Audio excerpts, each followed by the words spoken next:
a long camp. I went back to basics this camp. I've done a lot of work with my coach, Brad Pickett, literally done an hour session of just 1-2 hooks and rolls for weeks. So I've gone back to basic. Basic kills, basics wins the fight. So I'm going to put on great performance come Saturday night. Good. John, over here. Yeah. So when we spoke leading up to this fight, you were saying how you believe the UFC sees a star in you, and you still think it'll take you long to get into the top 15 because of your fighting style. So with a big win on Saturday, how realistically do you think you could get a rankings matchup?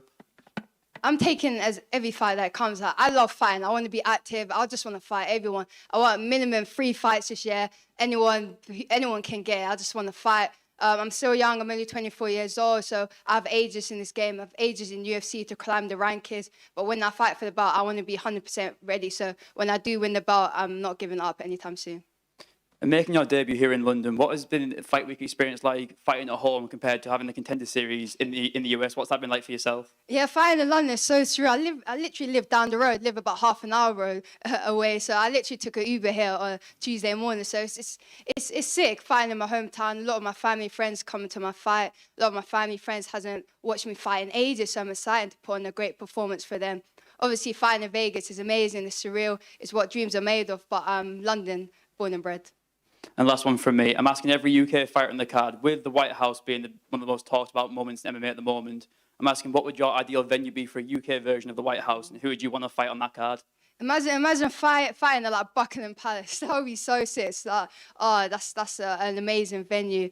But I don't know, like London's my dream venue. Like the O2, I've been saying for ages, all my interviews that I've been wanting to make my UFC debut in UFC London. I actually am fighting at O2 Arena. That's my dream. Thanks, Chanel. Thank you. What's one thing about your opponent that you respect?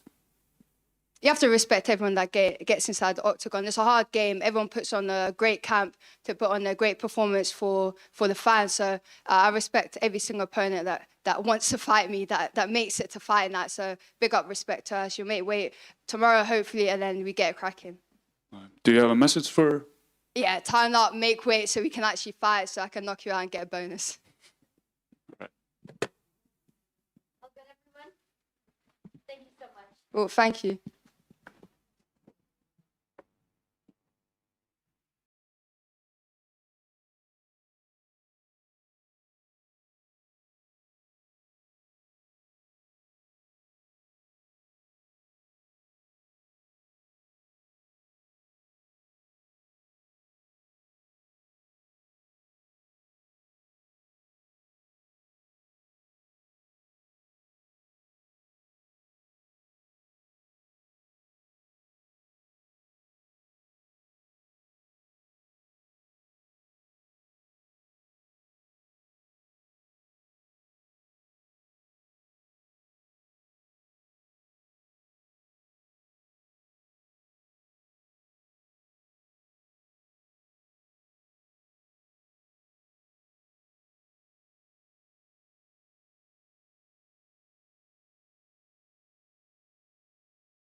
Louis, oh, sorry. Louis, you were first contacted by the UFC when you were working a night shift on the railway.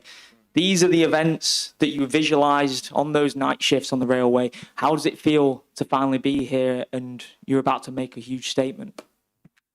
Yeah, I mean, it was, I don't know, 3 o'clock in the morning, and Mick Maynard was ringing me, and I was like, what the fuck's going on here? But yeah, I got the call when I was working, and ever since I started my MMA career, these are the type of events that I wanted to be involved in, you know, especially being at home in London. At the end of the day, I told Mick on the phone that night, and in the previous conversations, that I'll fight anywhere, anyone, but to do it in London is great, so yeah. You've worked with the champ as well, Tom Aspinall, and the Aspinall team. How much have you learned from him and the rest of that team that you'll be utilising this weekend? Yeah, I've learned so much from himself and his team. The way he approaches fights. It's always good to get an insight to the people that are at the top of the game, and especially somebody in your division as well. So to have him so close to home, it's a blessing, really.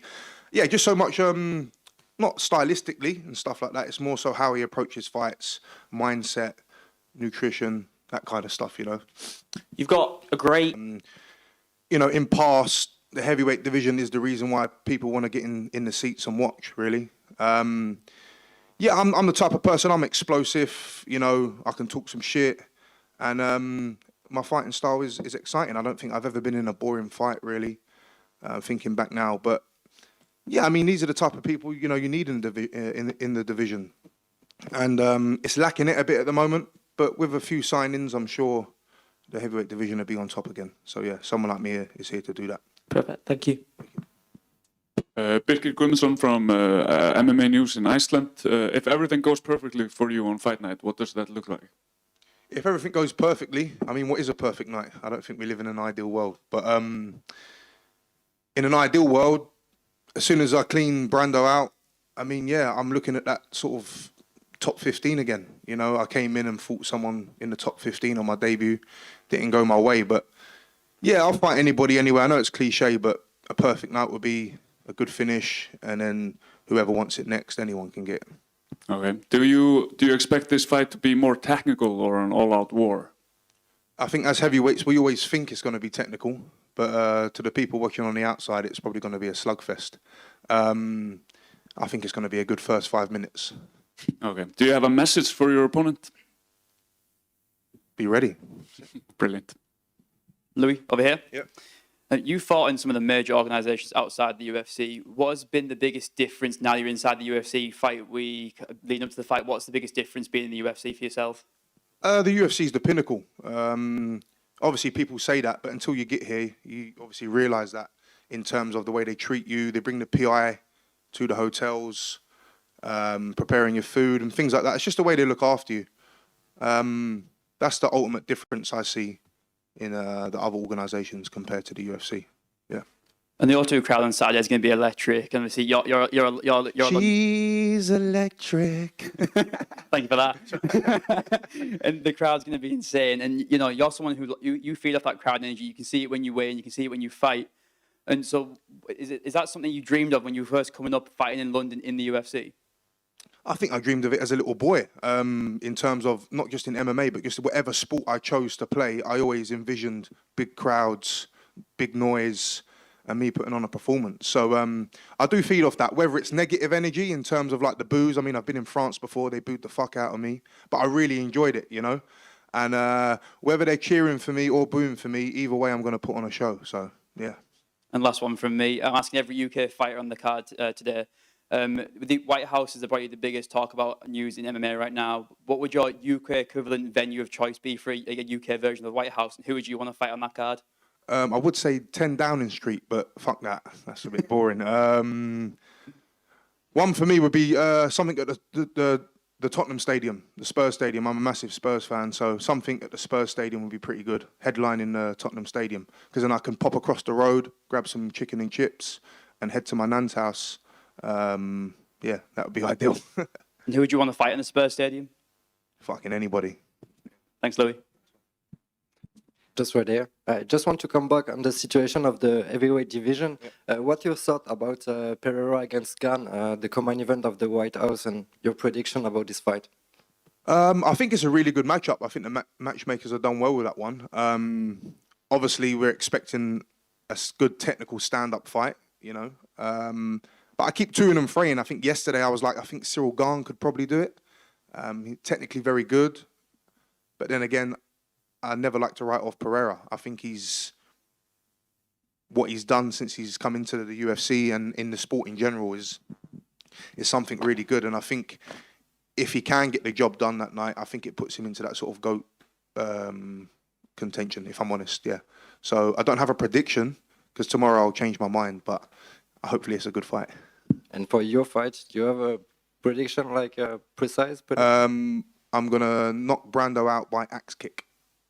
That will be great. Thank you.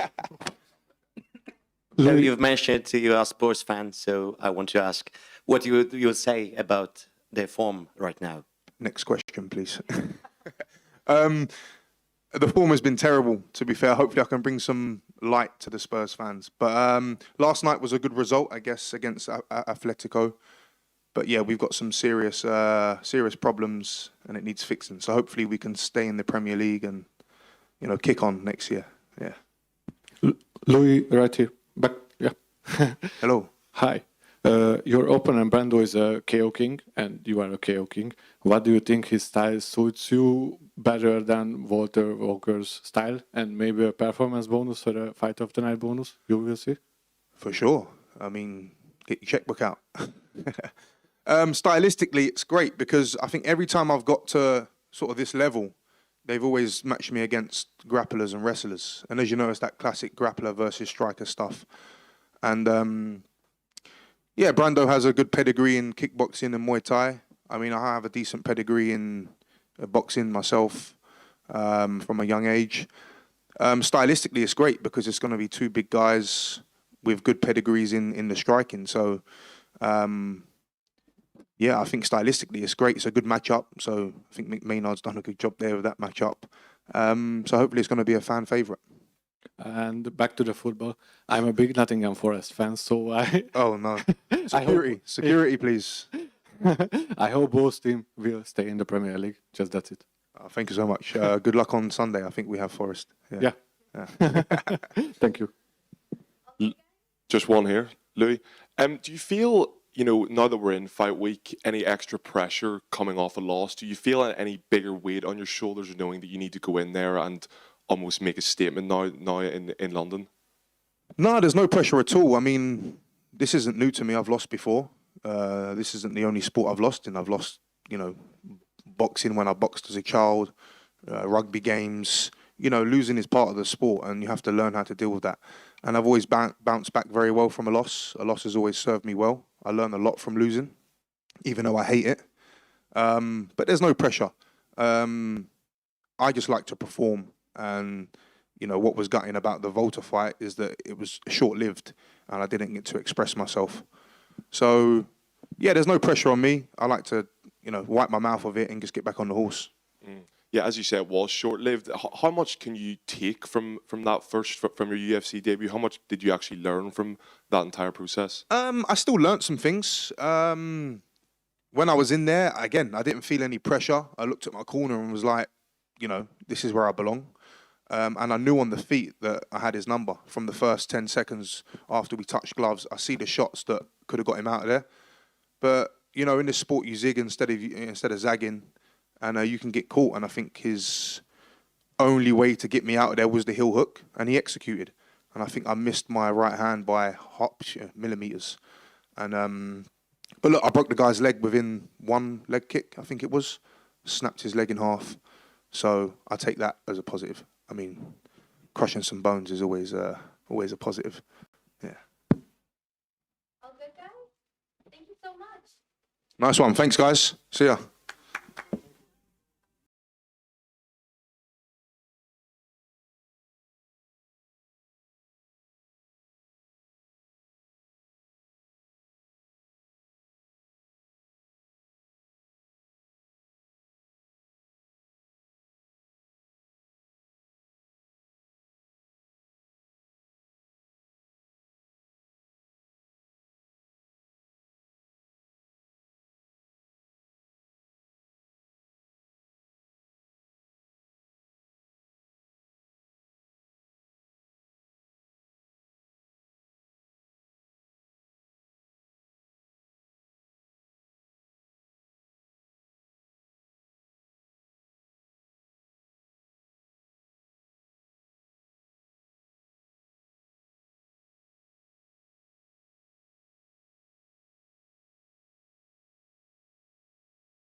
Curtis, you have visualized this moment, UFC Fight Week, since a kid.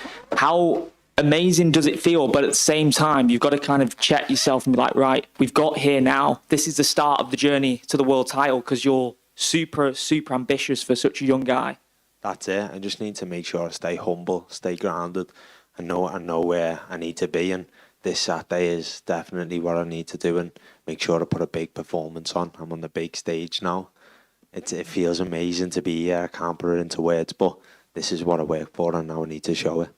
Do you remember the first UFC event that you watched that really made you fall in love with this organisation, and who are the fighters that have inspired you? Two big names. My favourite fighter is Joanna Jędrzejczyk. Loved her since I was young. And then another big standout, I feel like everyone's McGregor. Obviously, what he's doing now is crazy, but he's still done madness for the sport. He brought eyes on it, eyes that we didn't have. So the sport wouldn't be here without him, and that's one thing I've got to appreciate and sort of strive to do the same thing and get the sport more eyes on. It's really cool that you're opening the main card in your debut, and that Lerone is the main event of your debut card, because Lerone was someone that put FCC on the map in the early days, and you're someone that's took that organisation to a whole different level. He's shown that you can go from FCC directly to the UFC, and he's a fight away from the world title now. That's it. I knew where the path was. We always had it set. My dad had a good game plan for us, and we just stuck with it. No matter what everyone else told us, just muted the outside voices, and we stuck to it. And now here I am on the big stages, following in Lerone's footsteps. So he's just put on that pathway there. I just need to follow it. You've always known that this attention from outsiders or people that maybe knew you when you were younger would probably come back on the scene when you were in the UFC. How have you balanced that? Because maybe people that didn't believe you in those early days, the amateur fights with the FCC. I remember watching you in 2022, you were on Lewis McGrillen's undercard in Bolton, and everyone was hyped for you then, and now you're on the biggest stage. How have you balanced with people maybe trying to get back in touch that haven't necessarily been there for you? I've got a very close circle, and they keep me protected. I won't be able to do it without them. They don't let people in, and we don't let people out. That's just the way we are, and no disrespect to anyone else, but without them people, I wouldn't be here now. So that close circle has protected me from the outside noise and kept me on my narrow path where I want to be. And finally, just mentioning opening the main card, that's a really privileged position for you, because you get to set the tone on television for the rest of the night. Obviously, you're gunning for that bonus, aren't you? But do you feel the weight of that and the belief that the UFC has in you as a potential future superstar in this country? There's no weight, there's no pressure. It's something I love doing. I'm here because I love it, not here because I was forced. So there's no pressure at all. I believe I'm supposed to be on this main card, and I'm supposed to be opening up. No disrespect to anyone else on the card. Some great fights, but this is what I'm here to do. I don't have nothing else going for me. This is what I love. So this is where I belong. You mentioned about Joanna Jędrzejczyk, so I want to ask, do you see her coming back and you will think she can do something, or you can see some matchup legend? If yes, with who? I'm unsure about Joanna's return. I think if she does, great, but if she doesn't, great. She's done a lot for the sport, so her career was amazing, and she's had some great fights, great publicity, so it's a bit of a sticky one. Vallejos, who people are already talking about as possibly a future title contender. Do you feel that gives your opponent some edge in this fight? 100%. He's got 3 fights in the UFC. He's a solid opponent. Respect Danny, and that's why I believe I should be on the main card. Danny's got a good position in the UFC. He's had some good fights against good people, but I'm going to show levels on Saturday. Okay. What do you think is the biggest danger your opponent brings into this fight? He's got good boxing. He's got a good game overall. I've got to be wary wherever the fight goes.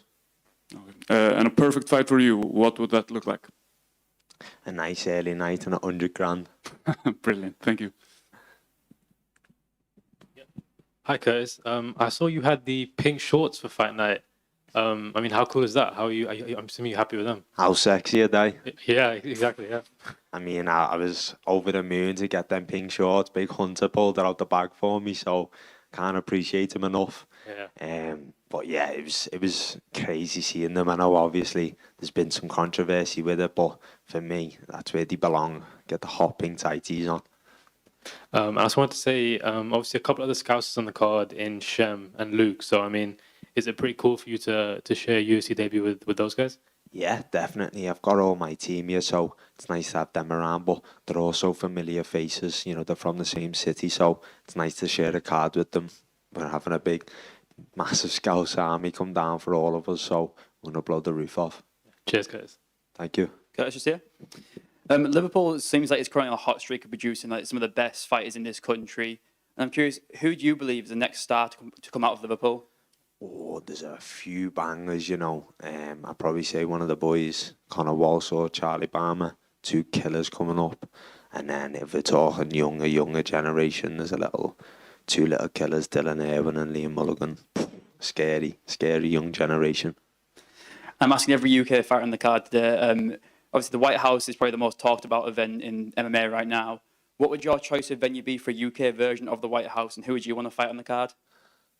I'd fight anyone on the White House card, definitely. I mean, there's other cards around that time though that do look tasty. So maybe leave the White House this year because can't lie, there's sets on other things. And last one from me. Obviously, you're 23 years old, unbeaten, and you're making your debut on the main card. That's got to feel like a surreal moment. What was your immediate reaction when you saw that you got on the main card? I got a little text off my manager Tim, and it was just like it was in the air. It weren't set, and then UFC Europe released it, and that's how I found out that I was on the main card. And one of them, it's just a speechless moment and just a big smile, ear to ear. Cheers, Curtis. Thank you. Curtis, right here, back. Hey, thanks. How do you feel about getting the pink custom short on your first fight? I think that shows the UFC has a big confidence in you. Yeah, definitely. I feel like it means a lot, and they're putting the time and effort into me to get these pink shorts. I was made up seeing them in the changes, so just need to make sure I shine in them pink shorts on Saturday. Thank you. Thank you. Nice on the boys.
Can I take a video of you guys?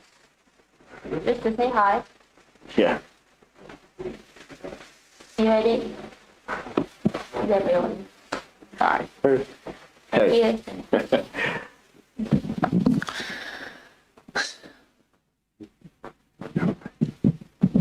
Melissa, right here at the back. Hey. Oh, hi. Your last fight was in the last June. Since that, you had 3 grappling matches at ADCC. You want to be more active in the octagon in that time? In the what, sorry?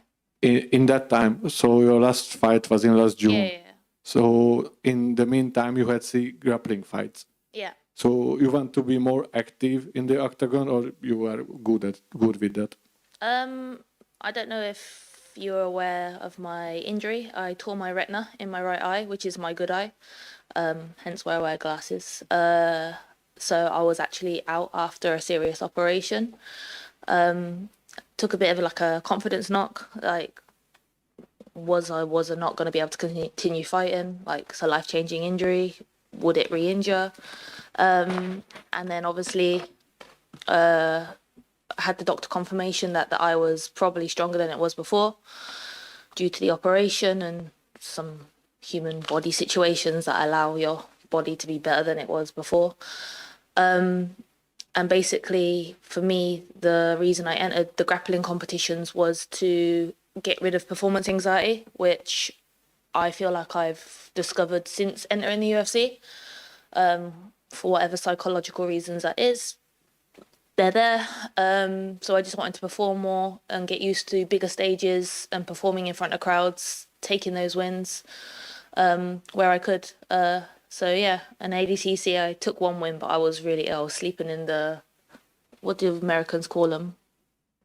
The stalls at the top where you like stand and watch. I was asleep for like the entirety of the day until my fights come on. But yeah, I wanted to be more active in the UFC in general, but as you guys are all probably aware that I'm a big bantamweight, I've missed weight twice, so it's probably better that I have bigger gaps between the fights, so I'm able to let my body recover. So how is your weight now? It's pretty on track to the same time as last time, where basically I took 2 baths, woke up, walked in on weight, so I'm in a good spot. And you will rely on then grappling skills again, Carolina? I am relying on my entire, what I consider as an all-rounded game, which is what I've been putting in practice in training, just to be a bit more aggressive, stop being too late in the round and doing things. I just want to put what I put in training in the cage. Like, the performances that you've seen, I'd say they're shit, sorry to swear, but like in comparison to what I know I'm capable of and what my team believe I'm capable of. I'm a hard puncher, I'm a big bantamweight, I'm a strong female. Like, I squat 120 kilo front squat, like that's a hard chain lift. I bench 60 kilo for a female. Like, my numbers are high. I should be knocking girls out, but I've just got to learn to perform in the octagon, and that's the plan for this weekend. Yeah, thank you. Good luck. Thank you. Melissa, so to your Wave. Oh, hello. Hi. I saw in the build-up to this fight, you would film some content with a certain big boy MMA on his quest to get UFC White House tickets. Do you believe he gets those tickets? Depends how nice Mr. Dana White is to him. Do you know what? He's doing a lot for UK sort of background scene MMA, so I think he deserves them. He's a lovely guy as well, and he's a huge MMA fan. So yeah, I think he should get given them. I'm asking every UK fighter on the card today, obviously with the White House being the most talked about event in MMA right now, Yeah. if the UK was going to have their version of a White House card, where do you think that should be and who would you want to fight on the card? Ooh. I would like to fight, I think her name's Jacqueline. She's a Portuguese girl that's making a tear at the moment in the bantamweight division. I think she's a good name to be able to compete against. She's also a good fighter. Where in the UK? I think Oxford, where my birth town is, would be a good shout. It's got some beautiful scenes. People love visiting there. Maybe it being done where Hogwarts was filmed. Pretty cool.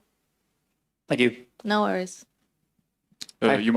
Hey. I want to ask, you said in the UFC Q&A that you are frustrated about this. You can't show in the cage that you are doing on training. So what the reason is? So I think it's hard to pinpoint it. Like, being in the UFC is a huge pressure. It's like the pinnacle of any fighter's sort of career, you know?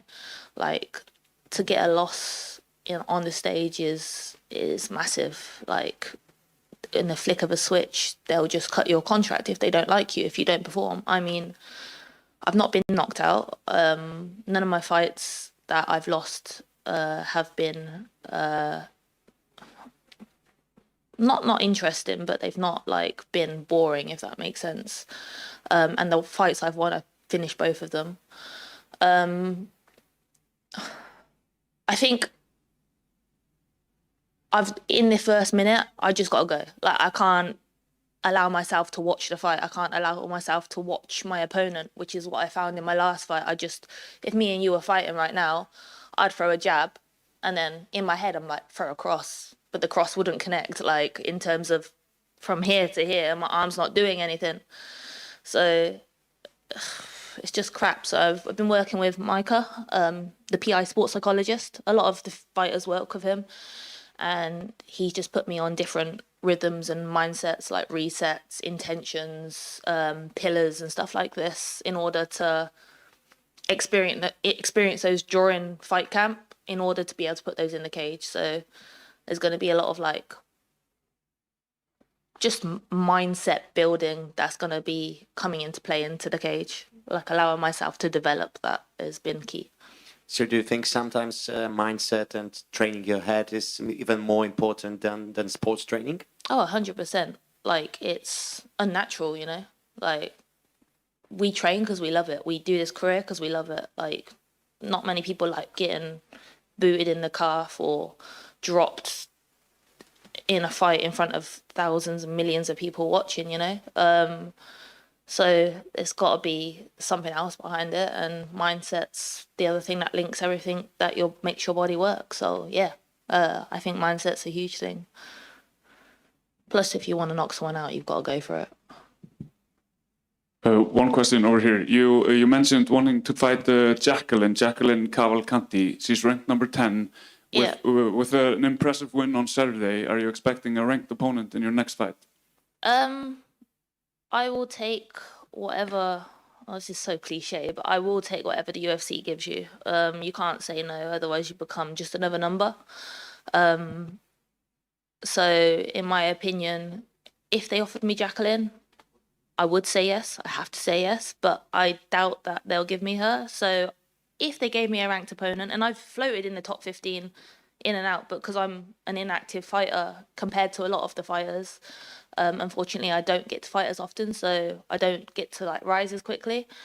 If they give me a ranked fighter, yes, I would take it, and yes, I would like it, because it only gives me accreditations and it gets me more noticed, to be put higher forward in the cage, like to fight higher ranked people as I go on. Brilliant, thank you. No worries, buddy. Hi, Melissa. Hello, over there. Hiya. Obviously, serious eye injuries are becoming a bit synonymous with British fighters at the moment. I wondered if you've had any contact with maybe Michael or Tom over it and over your recovery. I have.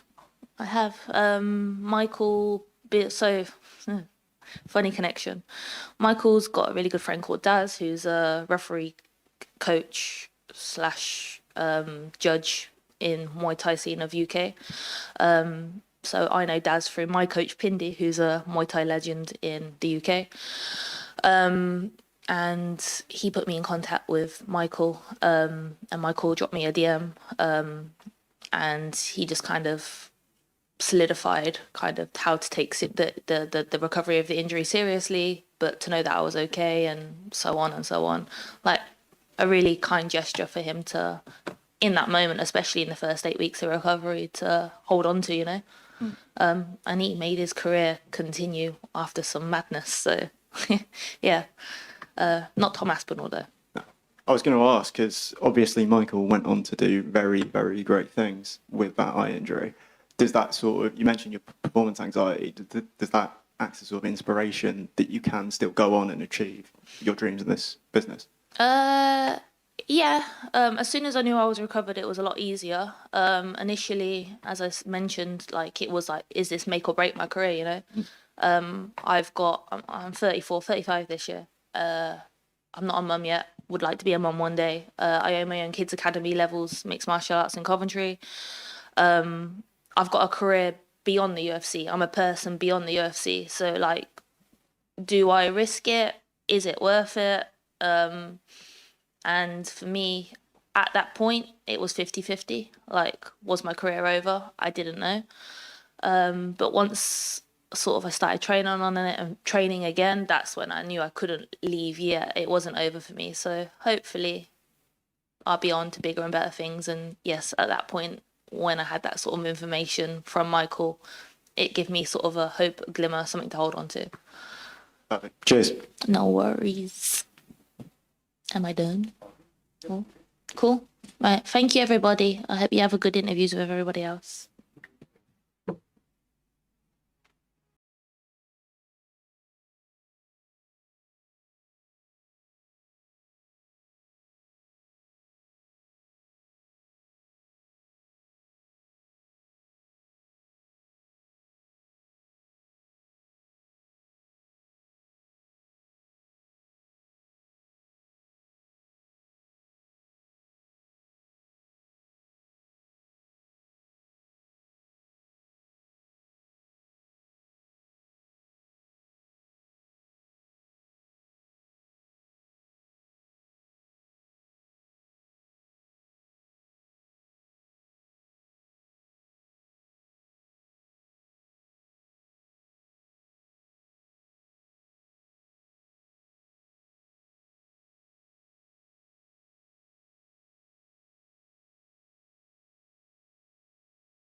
Morning. Morning, right here. Hi. So, Mason, oftentimes when fighters get a second chance in the UFC, a second run, they kind of change character. Can you talk to us about how you change character, how you changed your approach? You're coming off 2 wins. Last time you only had 2 losses out of 4 fights. What's your new approach?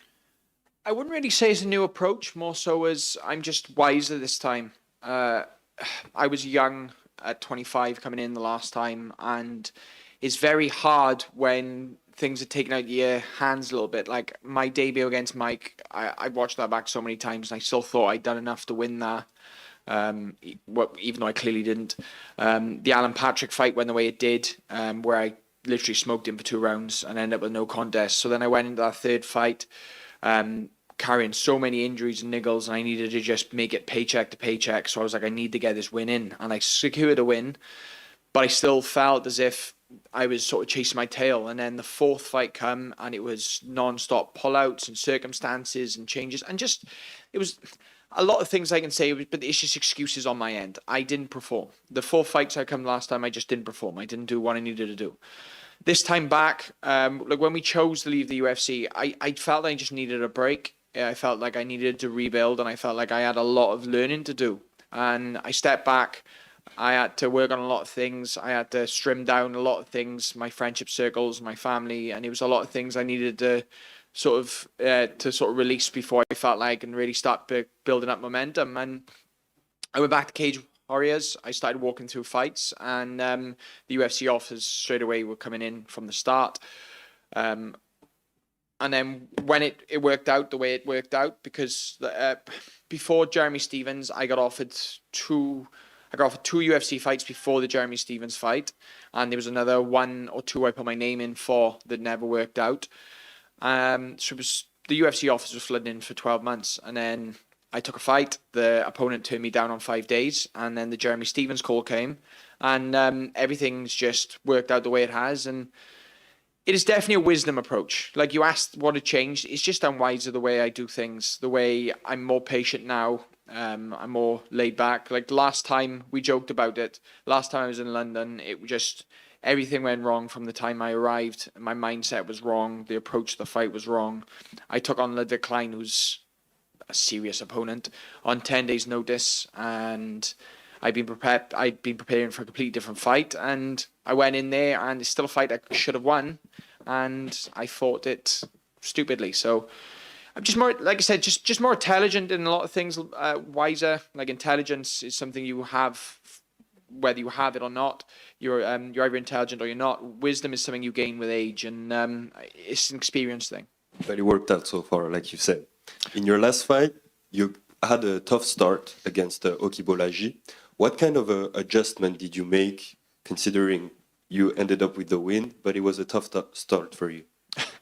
I was very unwell before that fight, so I lied to my coaches about it, but I've been struggling with vertigo before that fight, and I woke up and my balance was everywhere. I was struggling to stay on my feet. So, to be fair, there's a quote I always say, and it doesn't matter whether you're 100%, 20%, 30%, all that matters is you win. And Oki gave it a good first round, and as soon as the pressure started to change in that first, he started to break, and then I broke him in the second. For me, this is going to be clinical. I feel superb moving into this. My weight cut, as long as everything goes the way it should do, which we're all on plan to, because it's easy to say it's all going to go well, but until you start cutting, you never know how it's going to be. So as long as my weight cut goes well and I recover well, you're going to see a refined performance, and it needs to be. Axel Solar is no walk in the park. Axel Solar, toughest fight to date, easy. He's got an awkward style. He's intelligent. He hits hard. He's big. It's everything that will make it a fun fight. So I'm looking forward to it. Last question for me. Yes, You're sir. going to make your third fight since your comeback against Axel Sola. What's the best case scenario at the end of that contract?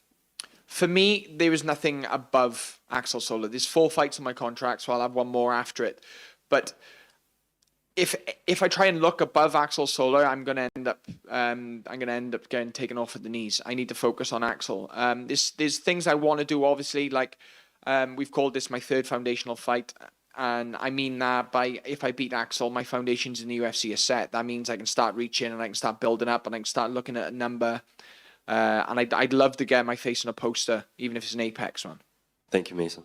Mason, you said in a video that you released on Instagram yesterday that you really have to take the emotion out of this fight on Saturday based off what happened in 2022, last time you fought for the UFC in the O2. How do you navigate taking the emotions away? And is that a real mental win on Saturday as well? That it really means something significantly for you, because obviously you had a tough time after that fight in 2022. Absolutely. Like the amount of sort of backlash after London from people close to me, people around me, different things, and I had a choice where I was either going to give up or I was going to dig deep. And for me, I just felt as if I didn't actually got my legs going. I didn't feel like I actually hit my stride, even at a walking pace last time.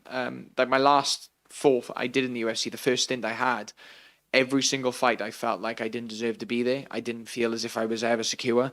Like I had fight the night in the debut, and the boys I trained with in Team Alpha Male, all experienced UFC vets, were like, "Look, you're fine." I was like, "No, I'm not. Like, if I don't win the next one, I'll be gone." And I haven't had that this time. Like, I beat Jeremy Stevens, and I enjoyed that fight, and I really let loose. The Oki Balaji fight was a brilliant fight for my mentality, because I remember I had my fingers in the cage, swinging my feet, trying to warm up, and everything. I was sore. I didn't feel good. My balance was off. And I remember looking at Oki, and he was so pumped up, and he was in such good shape walking to the fight. And I thought, this probably isn't the best time for me to be in here. And you've got to get through fights like that. And I showed that I'm tough, and I can grit through it, and that worst come to worst, on my worst day, I can still beat people on their best. And you're not going to see that Saturday. You're going to see me at my best, and it is going to be a massive victory for me. It's going to be my redemption for the last time. Yeah. Are you really proud that you're becoming another poster boy for someone that has rebirthed their career after initially being released from the UFC? Because you've got guys like Nathan Fletcher who'll be looking at your career pattern and looking to emulate that. And obviously right at the upper echelon of the sport, you've seen Brandon Moreno do amazing things. See, I never got released. This is the thing. Like, I know people don't believe it, but it was the last fight in my contract, and when it came time to renegotiate, I literally said that I said no. I need to go back. I had too much stuff going on, and it was way too much. So I never got released, and I never know whether there was a place for me or not. We just never had a place for that discussion. I just said, I need the time. But for me, like I said, I've just grown as such a person. And when you leave the UFC, because the UFC is the ultimate, like, whether people argue it left, right, and centre, I think it's more cemented to this day. In MMA, the UFC is the top organization to be in, from a promotional type of place, from a regularity type of place, from a pay type of place, whether you argue with it or not. They are getting there. It is. And as a career, like, I had, when I run, I do a lot of my visualization when I run, and there was a thing I had this time, and it was, I've chosen to be here every single time, especially after London. Every day I chose to do this to myself. When I had 12 months where I was starting to spiral into debt because I had no sponsors and no money after I left London. I didn't fight for 7 or 8 months. I had to have surgery after it because I ended up coming back, rushing back to training and getting injured again. All I had was the drive that I could be here and I could do better. And then the Des Moines fight happened. Then the Paris fight happened, and now I'm looking at this, and it's like, I win this fight, and my life changes. So for me, there is no emotion in it. It's just me going to go out there, and I'm just going to do the same as I did in Des Moines, the same as I did in Paris, and try and have some fun, and just be intelligent in the approach. And you feel that whole experience has been necessary to rebuild you into the fighter you are today? Well, what's the quote? Pressure is privilege, and for me, it's just making me a better person. And like I said, I chose to do this. I chose every day. Every day when you wake up and it's a bad day, you choose to do it. Like, no matter what run in your life you're at, where you are, you need to realize that you chose to be there. They're your choices that made you and that put you in that place, and you just choose to find your way out. Thank you. Mason, just here. Hi. Oh, there we go. Hi. Sorry, yeah. You speak about your time in Cage Warriors, and many Cage Warriors fighters. I know they posted a video a few events back asking who is the greatest Cage Warriors fighter of all time, and quite a few people said yourself. What does Cage Warriors mean to you as a promotion? Because that's where you made your name coming up. And what is it? I know you still do commentary and stuff there, so you've got a lot of respect for the promotion. And when you look back and reflect on your time at Cage Warriors, what does it mean to you? So Cage Warriors was like my high school. That's the way I see it. It's my secondary school, my high school, my school days. You learn all the way through it, and they sculpt you into where you need to be. For me, I was on a tear the first time through, and I thought I could take that into the UFC, and I did. I did very well. I just didn't quite, like I said, hit my stride, and I didn't feel relaxed in any of my performances. I didn't really enjoy any of the fights I have, and I've enjoyed fighting since I was 7.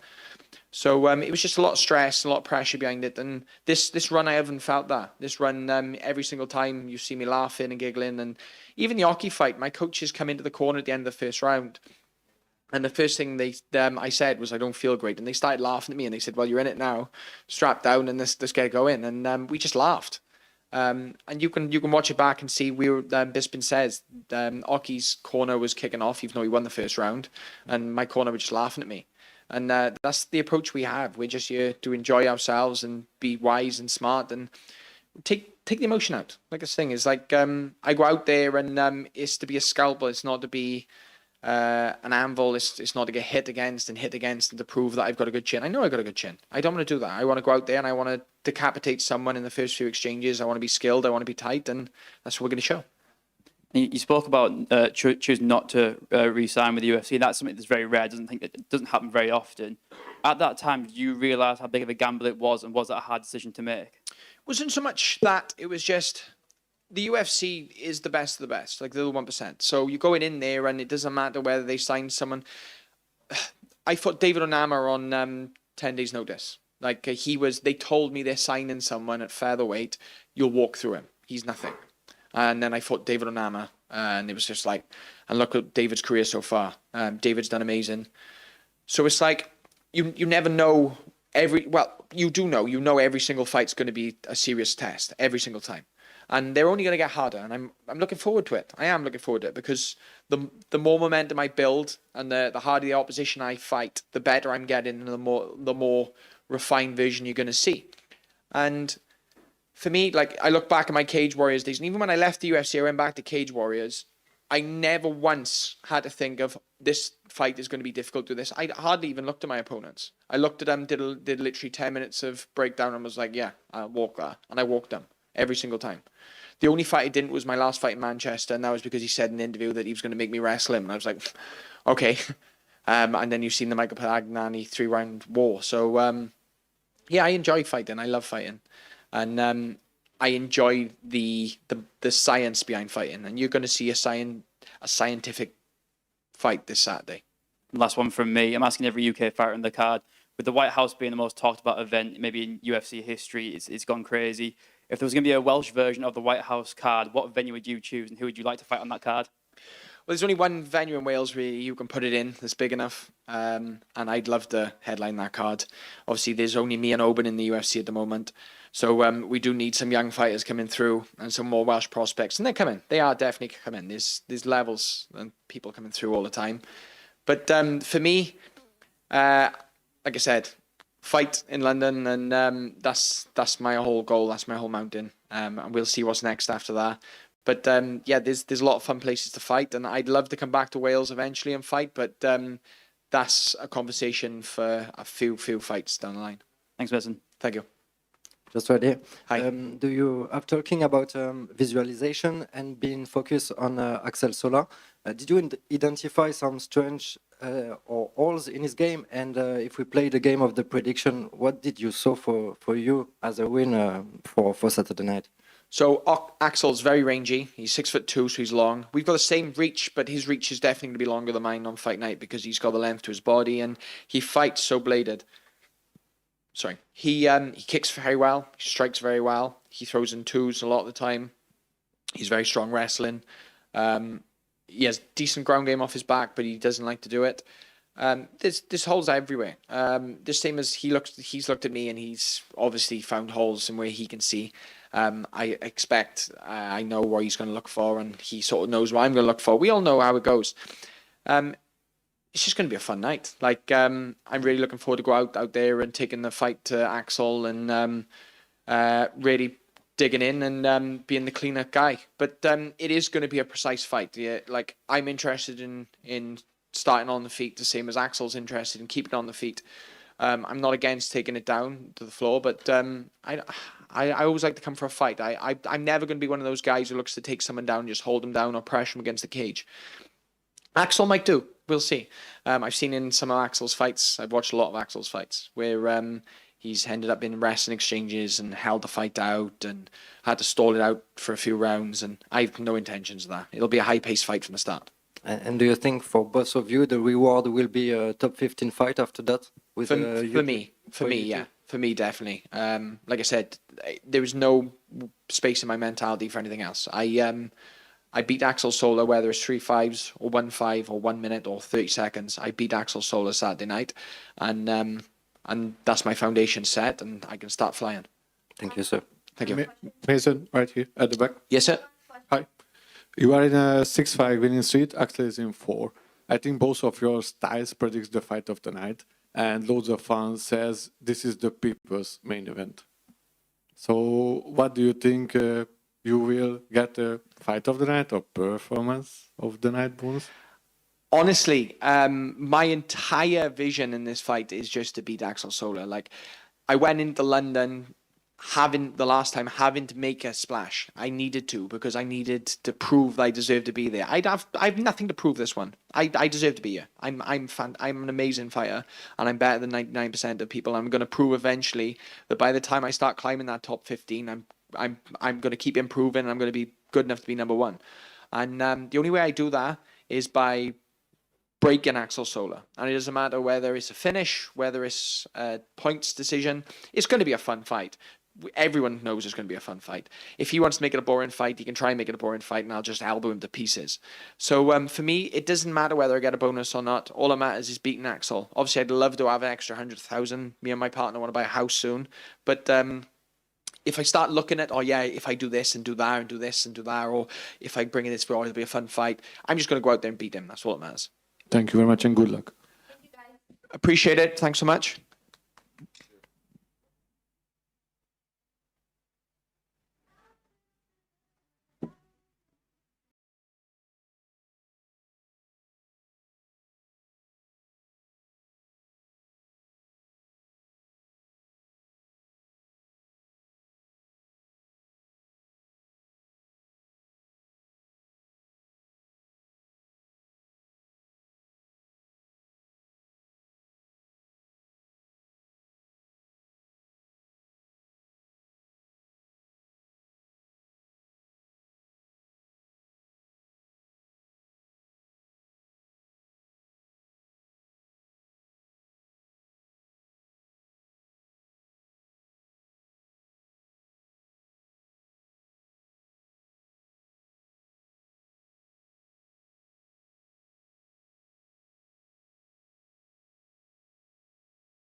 Hey.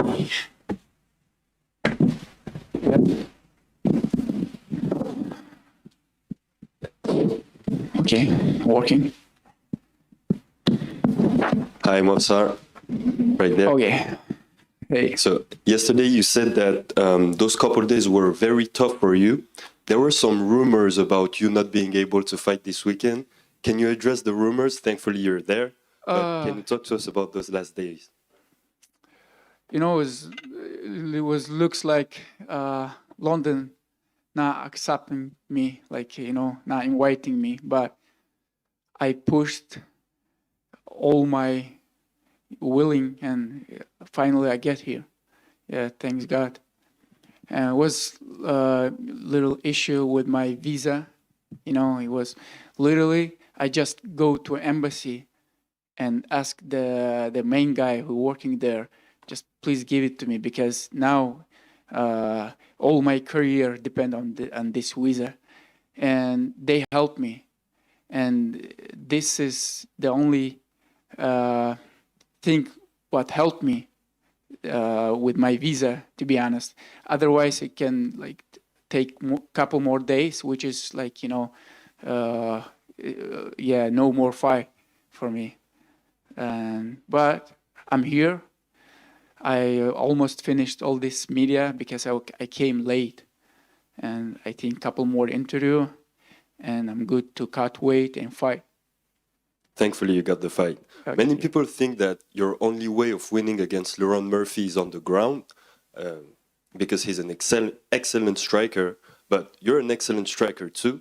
Do you think people are like diminishing your level on how a complete fighter you are? You're not gonna change my game with your compliments, but thank you.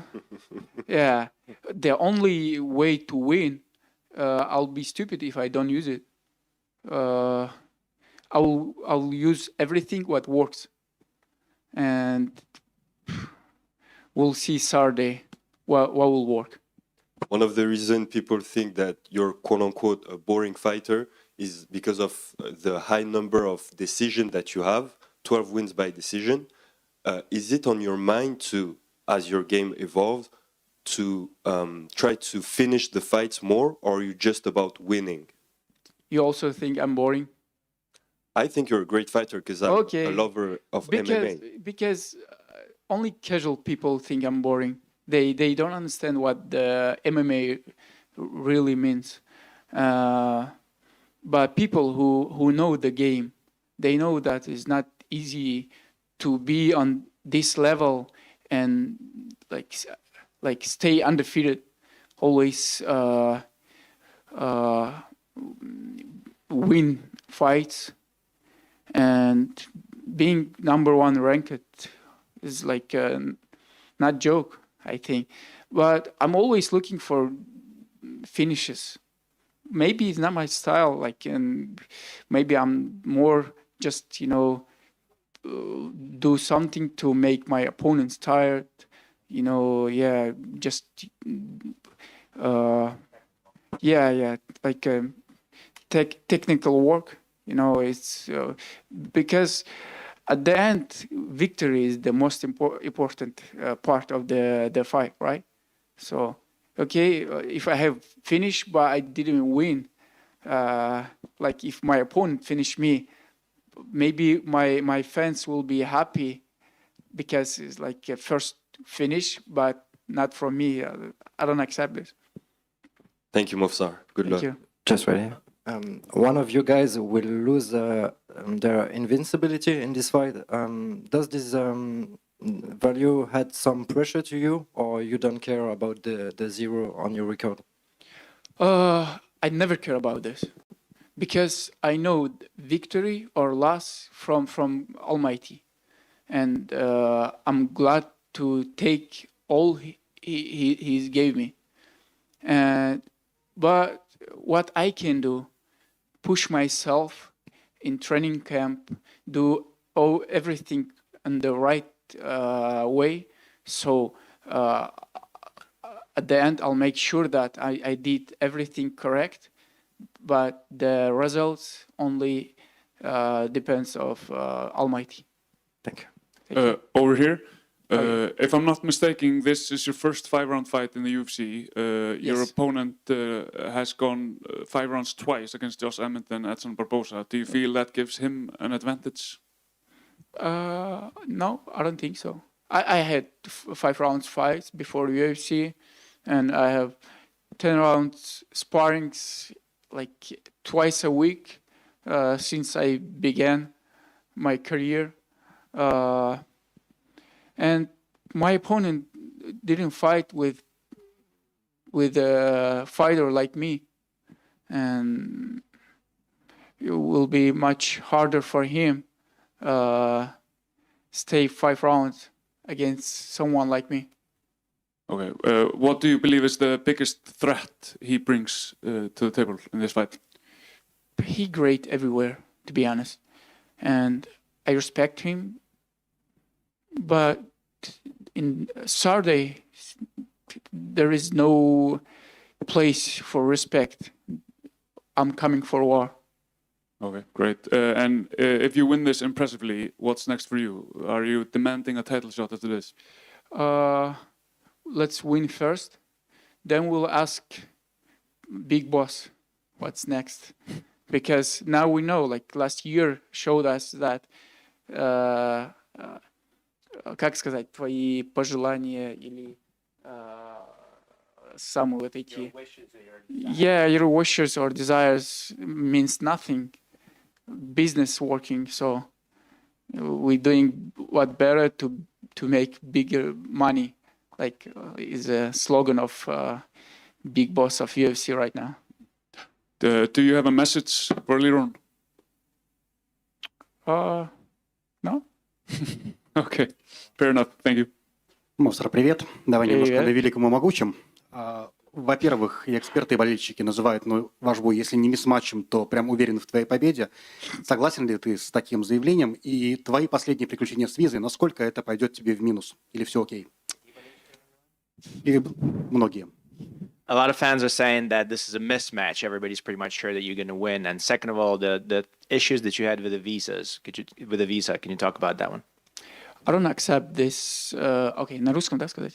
Да. Я не принимаю вот эти разговоры насчет того, что я уже заранее победил, потому что, наверное, многие говорили, кто с ним дрался, что там можно выиграть его. Но они проигрывали, мой оппонент, как и я, без поражения. И, возможно, сыграло то, что его соперники в какой-то момент недооценивали его способности. Но я не намерен совершать такие ошибки и никогда таких ошибок не совершал. И впредь даже в следующих боях не собираюсь. И вот это, наверное, и отличает меня от других бойцов, то, что я максимально, будучи уверен в себе, максимально делаю причины для того, чтобы подойти к конкретному бою. А насчет проблем с визой, были сложности. Если честно, были моменты, когда я думал, что все, уже бой не сохранить. И очень сильно за это переживал, но все это позади, и я не думаю, что мне это как-то сыграет в минус, потому что я не настраивался так, что вот какие-то моменты, как проблемы с визой или то, что что-то идет не по плану, как-то меня бы надламывало или отталкивало назад. Все, у меня была цель, к которой я уверенно иду, и вот эти все сложности, они как-то тоже только подкрепляют, я считаю. You know, when it comes to the mismatched conversation, a lot of people say that, oh, you've already won, or, people like that said that before, and then look at all the other opponents that he had. All the other opponents must have said that there's keys to victory, but still he's undefeated, right? So everybody who said that they could win and they know the keys how to win ended up being defeated by him. So I think what separates me specifically from other people that he fought is that I don't go ahead and say anything like that. I specifically dissect my opponent. I study him. I find out ways. I find out strategy. Find out keys to winning him. And then I go out there and I do my work. And when it comes to visa issues, yes, there have been visa issues. Obviously, everybody knows about this. And there was moments at one point where I thought, this is it. We're not going to be able to save this fight. I'm not going to be able to make it there for the fight. But thankfully, all of that is behind us. I'm here. And none of those issues have at any point taken me away from my goal. I have a goal, I set it, I'm here to achieve it. Жан Силва вчера сказал, что он прилетел в Лондон, и он здесь в отеле, он сказал, что вне зависимости от вашего боя он подписывает контракт на бой с Волком. Как тебе эти слова? И как ты считаешь, что это правда? Jean Silva arrived here yesterday. He's in the hotel today. He said that it does not matter what the outcome of this fight is. He's here to sign a contract to fight for the belt. What do you think about those words? I think it's great news for him. If somebody else believe it. Отличные новости для него. Если кто-то еще верит в то же самое, что и он, вообще круто. И последний вопрос. Вчера разговаривал с Ромой Долидзе. Он уверен в твоей победе, желает тебе удачи. Он дерется в твоем карде, тоже с англичанином, как и ты. Что думаешь по поводу его боя, если следишь за его дивизионом? And lastly, spoke to Roman Dolidze yesterday. He's a big fan of yours. He's going to be rooting for you. He's also fighting on this card. He's also fighting an Englishman in London. What are your thoughts about his fight? I don't know if you pay attention, and what do you think is going to happen? Я знаю Рому, хороший мужик, хороший боец. К сожалению, я не знаю его оппонента и не могу сказать, да, кто в чем сильнее. И да, он дерется тоже с англичанином, но я бы не хотел как-то придавать националистический настрой этим поединкам. Я дерусь против очередного бойца. Для меня нет такого, что я ингуш, я россиянин, я дерусь против англичанина. Я спортсмен, он спортсмен, и мы просто выясним, кто из нас лучше, кто достоин драться за пояс.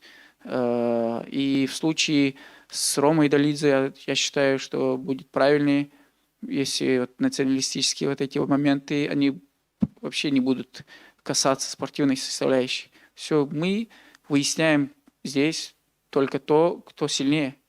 Я думаю, это самый, наверное, интересный вопрос всей истории человечества между вот большими мальчиками, да, которые просто хотят посмотреть, кто сильнее, да, со времен гладиаторских боев.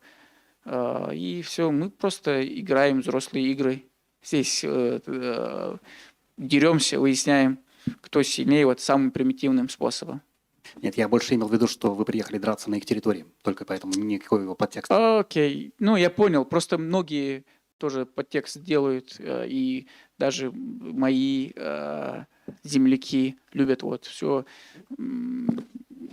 там мы ингуши, там это, то есть, да, я ингуш, я очень горжусь этим, но как-то не должно мне дополнительный груз ответственности давать. Насчет того, что мы деремся на чужой территории, я думаю, когда клетка закрывается, это уже наша территория.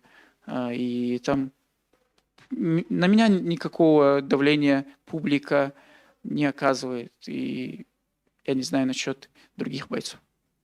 Yes, I know Roman. He's a great guy. He's a great man, a good fighter. I know he's also fighting in this card. I know he's fighting an Englishman, but unfortunately, I don't know his opponent.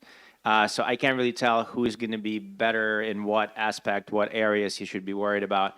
And then when it comes to, us fighting Englishmen in England, I don't like to put any kind of pressure or any kind of thought to this. I don't want to say that. I don't want to bring any kind of nationalistic things into it, nationality or ethnicity.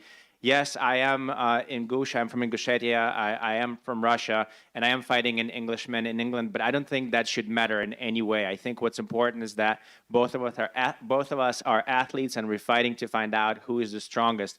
I think in Roman's case, it's the same idea. I don't think there needs to be any kind of who's from where, any kind of nationality should be in there. He should not concentrate on that. I think the best thing to do is just to come out here as if we are just athletes trying to figure out the good old thing from the times of the gladiators, from the time of the playground, who is the strongest. It's like we're here, on an adult level playing those kids' games, trying to find out who of us boys is the strongest. And I know you didn't mean anything by the question. I know you're just asking about the fact that, we're fighting on enemy territory. But I think once the octagon door closes, this is now our territory. It's now neutral ground because at this point it's skill versus skill, and it doesn't matter where you come from. I'm very proud of the fact that I'm from Ingushetia, but I don't think that has any kind of effect in the octagon itself. In the octagon, may the greatest win, may the strongest win. Over here. According to that, you are both undefeated. So do you think there's more pressure in this matchup? Вы оба не побежденные. Кажется ли, что больше давления из-за этого? It brings more interest for fans, but for me, I don't feel any changes. He's undefeated, but that doesn't mean it's impossible to beat him. And do you think it would be like a chess match that who makes more mistakes or who makes first mistake will lose? I think it's always like this. Like, doesn't matter if you're undefeated or not. I'm also right here. Okay. Last year you were in the arena at UFC 314 in Miami when Alexander Volkanovski first fought against Diego Lopez. Were you surprised that you didn't step in the cage to face off as many people thought you were going to do it?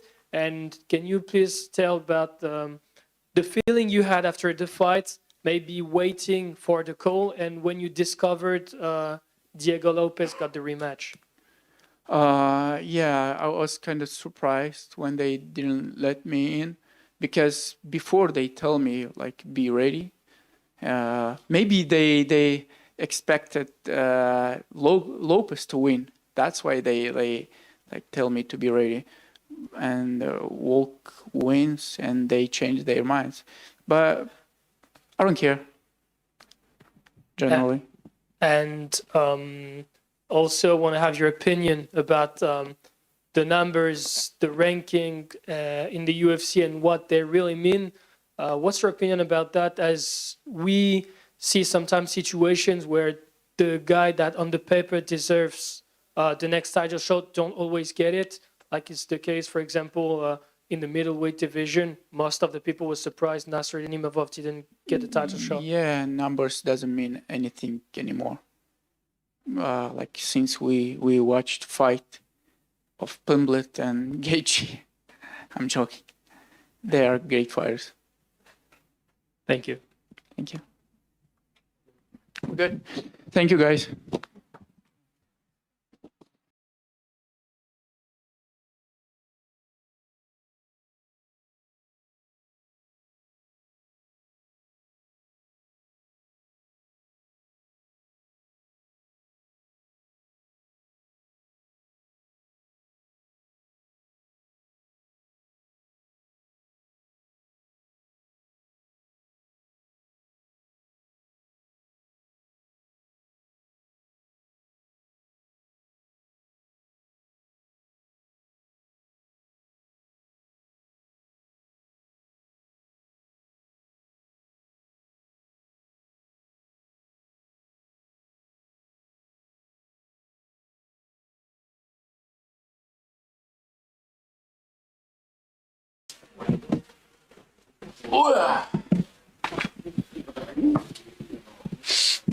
Luke, this is something we've all been excited for so many years now, and to have your first fight with the UFC in London, co-main event, how special does that feel? You're co-main eventing over guys like Michael Venom Page, really established stars.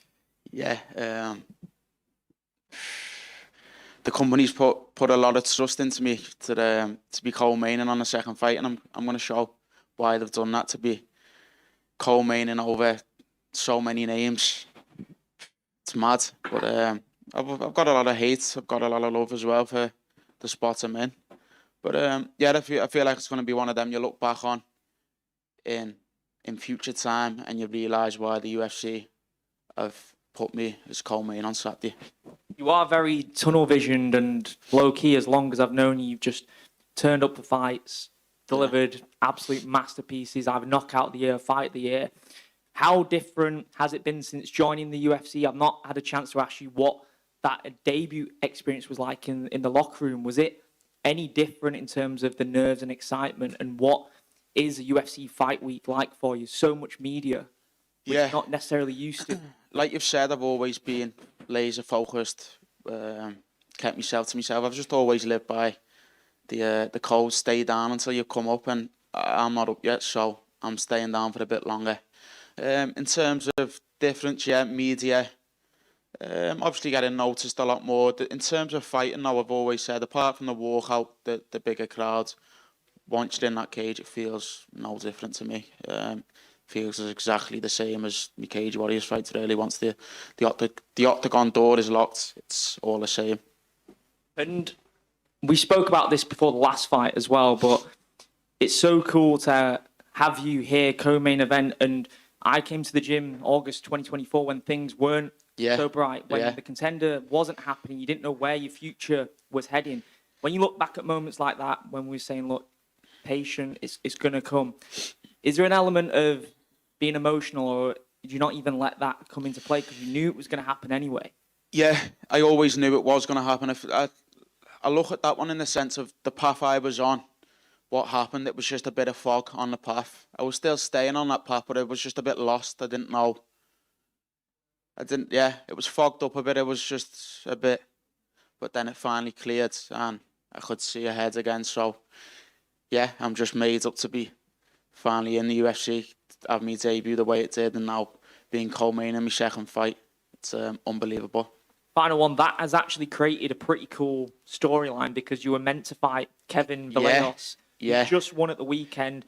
Yeah. He looks to be a megastar in the making, just like you. It really does seem like that could be a Paddy and Ilya Topuria 2.0 with you guys. Yeah. Do you see you both fighting for a title in the future? 1,000,000%. Maybe, title or not, before the title for the very top spot in the division. It's set up a lovely storyline, as you've just said. And it makes it even better for me because everyone's on his side now. He's beat a few more names than me. He got in the UFC in 24, but I should have been in the UFC in 24. So he's got a little head start, but look, don't worry yet. Me and Kevin are definitely going to meet 1,000,000%. You had a little back and forth after that experience of not having the fight with him in 2024. Is there still a bit of needle there for you? No, what it is now, it's just more the sense of, like I've just said, all the UFC fans think he's going to knock me out. And I know deep down, like in my heart of hearts, I will batter Kevin. So it's just going to be great when I finally show everyone. And I come in as underdog and, beat him up. Yeah, thank you, bro. Hi, Luke. Obviously, you mentioned co-maining in your second UFC fight, but I mean, co-maining ahead of MVP. Yeah. Is that out of pressure? Do you feel he's been a bit hard done by there, or are you just focusing on the fight? Being real, yeah, he probably has been. Being real, like I am real, that's what I like, being authentic, real. He probably has been hard done by. He probably should be the co-main. But look, I like MVP. I've just been in Thailand with him, funny enough, and I was speaking to MVP every day. First time I've met him, and so, he's a proper dude. So, yeah, being real, he probably should be co-main. But look, there's obviously whatever's going on. That made me look. I think that the thing is with the company as well, they're trying to build me, obviously, and it's guaranteed for the fans what I'm going to bring. Like, it's 100% guaranteed. That's why they put the trust in me. They know what I'm going to give the fans as co-main. So, yeah. And then, obviously, big win in Qatar on your debut. But, I mean, how's fight week been in the UK? Like, I'm assuming it's been a bit different to Qatar? A bit better? Qatar was probably a bit nicer, like, I'd say. Yes, this sort of like when you're stuck in a hotel in London, obviously I've done it before in Cage Warriors, so it feels sort of similar, obviously with the more media and stuff. But yeah, I like the sun a bit more in Qatar, but London's nice. And just finally for me, are you itching to get on the mic post win Saturday? Yeah, but I'm not. I said to myself, I'm not going to swear as much this time. I said way too many F-bombs. They were just, I think looking back, I think the old interview live got basically bleeped out, so I'm going to keep it a lot more calm this time. But yeah, I can't wait to get on the mic. Nice one. Cheers, Luke. Thank you. Over here, you displayed your knockout power in your debut against Bogdan Grad. Obviously, Michael Aswell also coming off a knockout. Yeah. Do you think we're going to see a banging, standing, striking fight, or do you think he'll be looking to take it to the ground? I kidded myself this time with Bogdan when he said he was going to come stand bang, hit me with elbows, knees, make it a bloody fight. Yeah, I do though. I think he is going to come stand. We've not seen him wrestle yet, I don't think. I've not watched his whole career that deeply. But I think in the UFC, I don't think he has grappled once. So, yeah, look, he's game, he's tough. I think he has in his mind he can come and outstrike me. So, yeah, let's see. Do you think it's going to be a technical match or a war? He wanted a war, but it's going to just be a technical display of violence for me. It's going to be too quick, too sharp, and too smart. And if you win impressively, what will be next for you? And do you have a name in mind that you're going to call out? No names to call out yet. Obviously, like I've just said, Kevin, but he's a bit further down the line than me. So, yeah, no names. Whatever the company want to give me, I'm happy to take. What the fans want. Whatever the fans want. Okay, brilliant. Thank you. Luke, just over here. Rob. Your friend and teammate called this event the Scouts Takeover. Yeah. Yourself, Shem, and Curtis Campbell on the card. Yeah. How proud are you to represent the city of Liverpool? Yeah, so I'm from just outside of Liverpool, but I've been fighting out of Liverpool since I was 8, since a little kid, basically. So yeah, it is the Scouts Takeover to represent the city as I have done since I was young. And look, I've said in recent interviews that I just want to see the youth come through and just be motivating for them, basically. So yeah, it's going to be a good weekend for all three of us. You mentioned you want to see the youth coming through. Who do you believe is the next star to come out of next gen? Because you've got so many good guys in the gym. Oh, as in like younger. Or One of each. Oh, there's too many. But in terms of who's probably going to get in the UFC next from the gym, if I had to put my money on it, I'd probably say George Staines. Yeah, probably say George. And last one from me. I'm asking every UK fighter in the card, with the White House being so hyped, one of the biggest talked about event, if there was a UK version of the White House card, what venue do you think it would be at, and who would you like to fight on the card? Where would it be? Yeah, if you had a choice. As in like a political place or any... Give one of each, yeah, why not? I'd say the UK hate politics a lot more than Americans, so I feel like it wouldn't take place in a place like that. In the UK, I don't know, the UFC's never done an arena show in the UK. So I feel like maybe like a Wembley, it'd be unbelievable. And who to fight? Kevin. Me and Kevin in Wembley. Cheers, Luke. Yeah. Hi, Luke. So you've had your UFC debut, went brilliant. You're now co-main event. This is the stuff of dreams. Has this gone even better than you could have imagined? No, I'd say it's felt, probably felt how it should feel, I'd say. Obviously, like I've said, I always knew I was going to be in the UFC as soon as I made my MMA debut. And my first fight in Cage Warriors, I just knew. So yeah, it was a matter of not if, when, and when I got in. I knew it was, look, like I said, I've said multiple times, if you want to be like a star, a big name in this sport, household name, look at all the past fighters who have done that. They've come in and made a statement and got the bonus. So yeah, it felt perfect. Also, you speak about your family-friendly style, but that also comes with pressure to perform as well. Yeah. Does that extra pressure, do you feel that on fight day, or do you just put it to a side and just do your thing? Oh yeah, pressure's just like a regular emotion in life, not even fighting. So I feel like it's one of them. No, I don't really feel pressured in that sense. But I feel like since very, very young, I've been in very tune with my emotions. So I just know how to deal with emotions well. And finally, how do you think you get the fight done on Saturday night? Knockout. Look, I'm not one of them and come and say like I'm going to knock him out with the right hand or this shot. I know I'm going to knock him out, but I'm so confident in my arsenal. I can knock him out with any weapon. So yeah, it's going to be a knockout, but with what? I don't know. All the best. Thank you, bro. So you have already over here. Yeah. You already have a grappling skill. So what will be better for you, the first submission or another bonus for knockout? Bonus every time. The bonus every time, man. Yeah. I'll never choose submission, but that's just the style of fighter I am. And if you have to choose bonus for submission or bonus for KO? KO, man. Come on. KO. KO.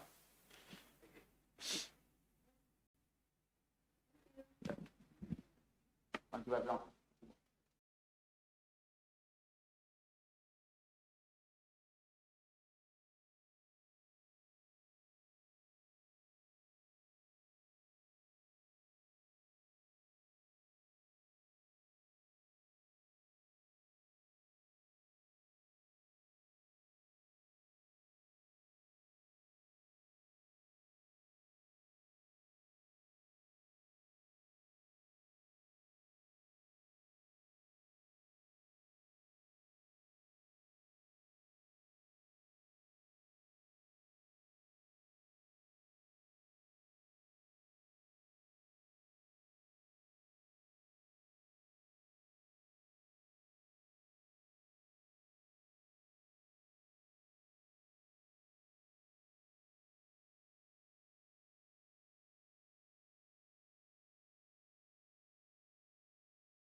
Mario, on your left. Oi, oi.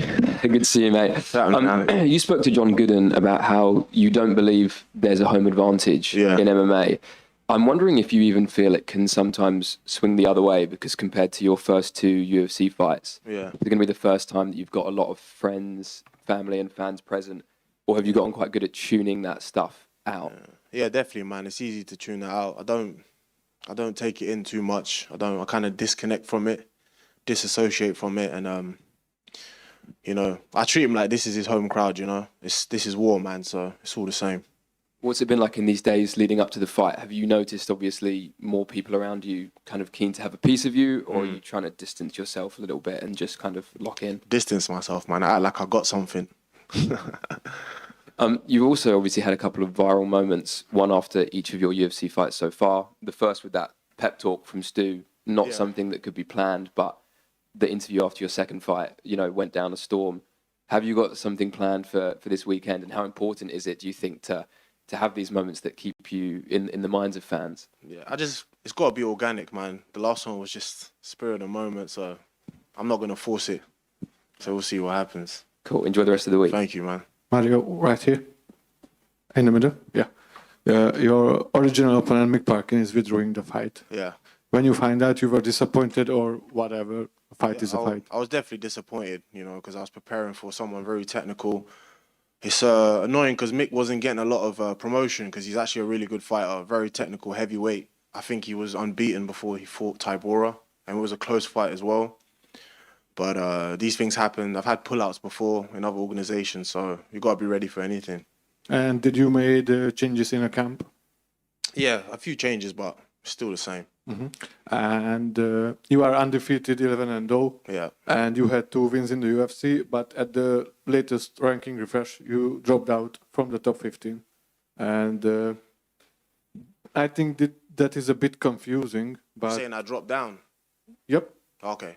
And do you deal with it or whatever? No, I don't care. Yeah. Just someone show up, I'll punch you in the face. That's it. Thank you and good luck.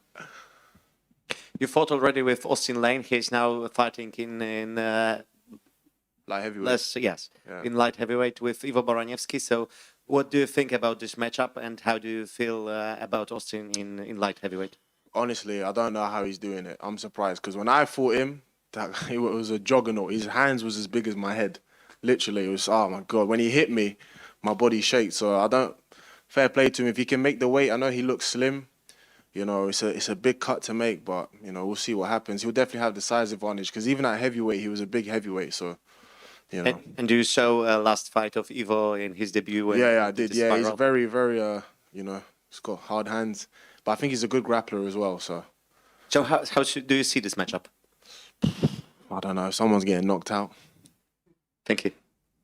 Mario, is here? Yeah.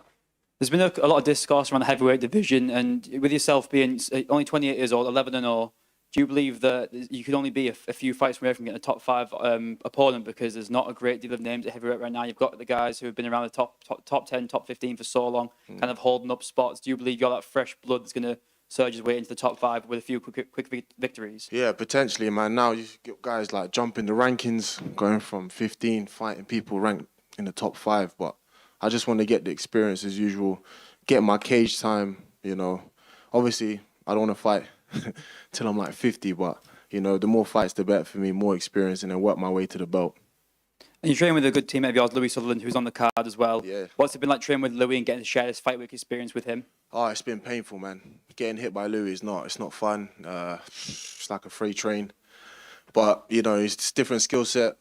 Like, you guys don't know how athletic Louis is. It's crazy. Like, he can do like walking cartwheels and stuff, and it's horrible, but, you know, we're putting in the work.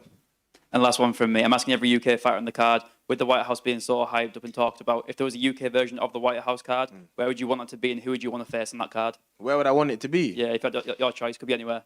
Anywhere? Ooh, that's a tough one. What, Windsor? Sure. Buckingham Palace, maybe. And who would you want to fight on that card? Who would I want to fight? Ooh. Who's been released? Who's the easiest match? Lucas Brzeski, bring him back. Cheers, Mario. Nice one. Mario right here. What's happening? You've been training with Thomas Pinal in preparation for his fight against Cyril Gane. Yeah. You're pretty well positioned to answer that question. Yeah. Between Cyril Gane, Thomas Pinal, and obviously Alex Pereira, who joins the division, who's the most dangerous of the three? I mean, I've only sparred one of them, so I'd say it's Tom. I've been hit by Tom, and it's not nice. You talked about jumping the rankings. Yeah. Who knows, maybe you get the winner of the fight against Alex Pereira and Cyril Gane. Is that a fight that would interest that's too you? soon for me. That might be too soon, but is that a fight that would interest you? I hope so, for my sake. Okay. Portugal has a growing MMA scene. Yeah. Still, you chose to come train here in England. What did you find here that you couldn't find in Portugal? I didn't have a choice. I came in through the border. No, I grew up here, so you know, I made my life here. I've trained in Portugal and I've trained here as well. Portugal are catching up, but I think now my station's ground in the UK. But hopefully, I'll take back some knowledge to Portugal and help the MMA grow there. Last question for me. Like I said, it's more and more popular in Portugal, in Europe in general. Yeah. We got UFC every year in Paris, in London too. Is that one of the dream of yours to see the UFC in Portugal one day? Absolutely. Stade de Luz. I'm hoping to go there. Obrigado. Nice one. Anything else? Go ahead. Who have you got in Alex Pereira fight? Don't do that to me, man. Who've I got? Alex Pereira, Cyril Gane? And Cyril, I don't know, man. I might have to sit on the fence for this one. I think if it goes to decision, I got Cyril. If it's a finish, maybe Alex. All right, so you've been asked about a lot, except for your own fight. What do you think about your opponent and the biggest dangers he brings into the fight? I think he's extremely dangerous. He's just like a superior athlete. You know, he's hungry.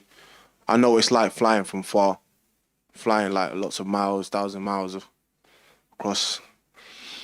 And I know he's hungry. You know, he's not getting a lot of focus. No one's like talking to him much, and I know what that's like. And I know what he's going through. You know, but I'm not here to be part of his story, so I'm here to shut that down. And when you do you have a name in mind to call out, or are you looking for a ranked opponent in your next fight? I'll mention that after the fight. Okay, Yeah, brilliant. appreciate you, man. Fair enough, thank you. Sorry, Mario, just over here. How you doing? What's happening? So you've obviously spoken about sparring Tom Aspinall. Yeah. Going through something like that, how much confidence does it actually give you going forward? I know it's just training, but it must give you confidence knowing that you are in there with technically the best in the world. Yeah, it helped me a lot in my previous fight, you know. I was thinking it can't get worse than this. But just seeing how he trains, seeing how his team trains, you know, and knowing what's his steps next to head towards that direction. What do I need to add to the team? What do I need to change? So it helped me a lot, can't lie. Brilliant, thank you. You're All the welcome. best for Saturday. Cheers, man. All good? Thank you, guys. Oh, no one likes me. Nice one.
Lerone, there was some back and forth between you and Mobzar earlier in the year. Obviously, the sparring thing got brought up. How highly do you rate him as an opponent in comparison to your previous opponents, and do you feel he's leveled up since that spar 8 years ago? Of course, man. It's 8 years ago. Like I said, training's training. Not taking too much away from that. The fight's going to be the fight. And yeah, obviously he's good. He's fought in the UFC. He's the #1 contender. And he's 19 and all. So I respect everyone in this sport that puts in the work and grinds and fights. And but it's just another name for me. It's another guy I've got to tick off the list. You've been on a crazy run, an absolute tear since you've joined the UFC. And for a long time, it felt like in this country it was maybe getting underappreciated. How does it feel to get the appreciation you deserve now, main event in London? And did it always feel that this was going to happen? You'd have preferred it to be in Manchester, obviously, but this is huge main event and title shot on the line, man. Yeah, it's always been on the bucket list to fight in London, especially headlining. That was the goal, and we're ticking that off now. So it just shows where my career's gone and the work I've put in to get here as well. So proud moment. And you've had some dark moments as well. Obviously, the most known one was where it birthed your career, but you've also had some long injury layoffs as well, which is very difficult for a fighter, and a lot of people don't go into the mental side of that side of things. I've been in the gym where we've not known when you're going to be back. Are these moments, main event in UFC London Fight Week, the sort of things that kept you going in those times when you didn't know when the next time you're even going to train? Because you had a very, very horrific accident a few years ago when you didn't know you were going to fight again. Well, that's it, and that's why I'm grateful more than anything. I'm grateful that I'm here today. I'm still grinding away, still chipping away at my goals, at my dreams, and that's why I don't do this for applause of everyone else. I do this for myself, personal challenge and whatnot. So when I'm here on this stage now, main eventing in London, it's massive for me, and if I was to die today, I'd be proud. Over here. Over here, thank you. Your level drastically evolved when you went to the USA. Some people think you should stay in your local area and train. Leon Edwards became a champion that way. What do you think about that? What did you find in the state that you couldn't find in England? I'm a big believer of obviously having your team at home, but I believe in you can get knowledge from it everywhere. And I think the more people you train with, the different coaches, if you got an open mind, you can take a bit from everywhere and become the ultimate fighter. So I believe in the travel, but obviously I believe you should have like your team at home and someone that's like a team that's got you're going to the top together. At some point of your career, you decided to add a mental coach. Can you talk to us about the tools that he gave you? Maybe some affirmations or maybe some visualization? For me, it's like having a mental coach is more so getting that extra 1% out of yourself, really. I'm strong-minded anyway. I'm a good fighter, but can I get better? Can I get better? And I'm always trying to improve in every area possible. So it's helped. It's helped switch me on, focus me, and not carry baggage into fights.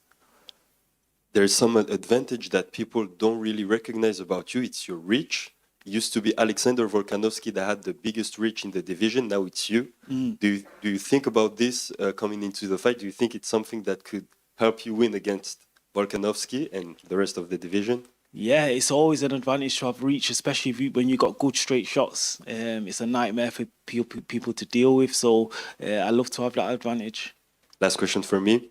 The BMF title was initially created to oppose real gangsters. It was Jorge Masvidal and Nate Diaz. You were actually about that life. You survived the bullet wound to the head. Is the BMF title something that interests you, or are you solely concentrated on the goal? The goal for me is the UFC 145 title, but obviously I wouldn't turn it down if it was offered at some point. But I'm looking at the UFC title. Thank you, Laurent. Thank you. Laurent? I was going to ask. This is your third fight, third 5-round fight in the UFC. Yeah. Movsar's first. Do you believe you have an advantage, having gone to the deep water of the 4th and 5th round? In some ways, yeah, the experience for sure. But I'm sure he's with a good team. I'm sure they've prepared him well for a 5-round fight. But yeah, I've been there before. I've been in deep waters. I've been in 5-round fights. I know how to go. So in the back of my mind, I know I can go 5 rounds. What is it about Movsar EVLOEV that you respect most? He's pretty similar to myself, really. Humble, quiet, and a good fighter. So, of course, like I said, I respect all the fighters. And if everything goes according to plan and you win impressively, are you demanding a title shot after this? What do you think? Yeah, 100%. 100%. It goes without saying. The winner of this fight fights for the title. Simple. Oh, brilliant. Thank you. Laurent? Yeah. Oh, sorry.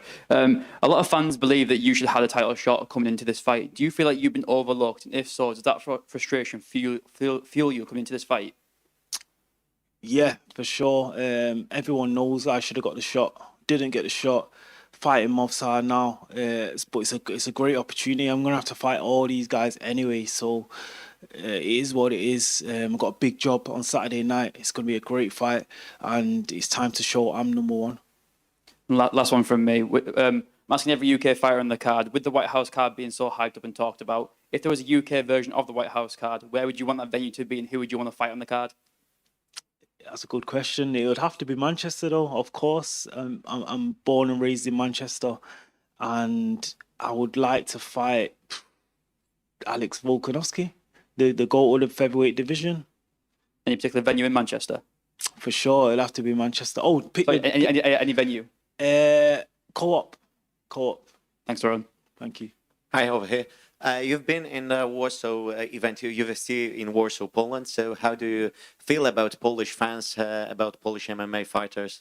Yeah, the Polish MMA fighters are strong. I went to one of the gyms in there. I can't remember the name, but they've got a lot of high-level fighters there. I trained with some in Thailand as well, and they're very, very good fighters. Obviously, Joanna Jędrzejczyk was the GOAT of female MMA as well. So they've got a lot of top fighters there. And what do you feel about Polish fans when you have been in Warsaw? They're nice and respectful. I had a lot of fans there. Didn't know I had a lot of fans there. We went to done like a Q&A there, and there was a lot of MMA fans. MMA is massive in Poland, so it's always nice to get out there.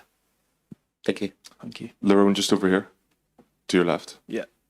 I'm just curious. I spoke to you before your win over Josh Emmett, and it was fascinating the way you talked about the awareness around yourself, even though your record was so good, why you maybe weren't getting the attention you deserved. Do you think that has changed since your viral knockout of Aaron Pico? Do you think you're now getting more respect from fans? People are now like properly acknowledging you in terms of the title conversation since the knockout? Yeah, for sure. After that viral knockout, it's like everyone's woken up now, and sometimes it takes something like that.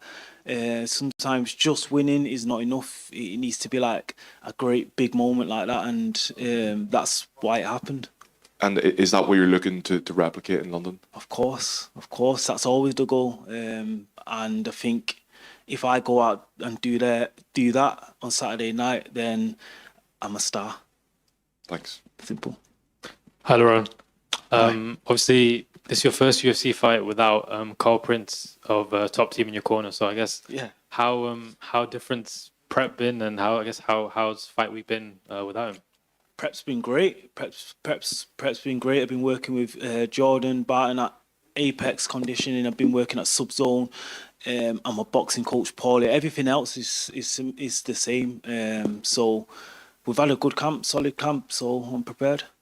And I know you've spoken about your sort of defensive wrestling and fight IQ against Movsar on Saturday. I mean, how comfortable would you be if the fight sort of stays on the canvas 5 rounds?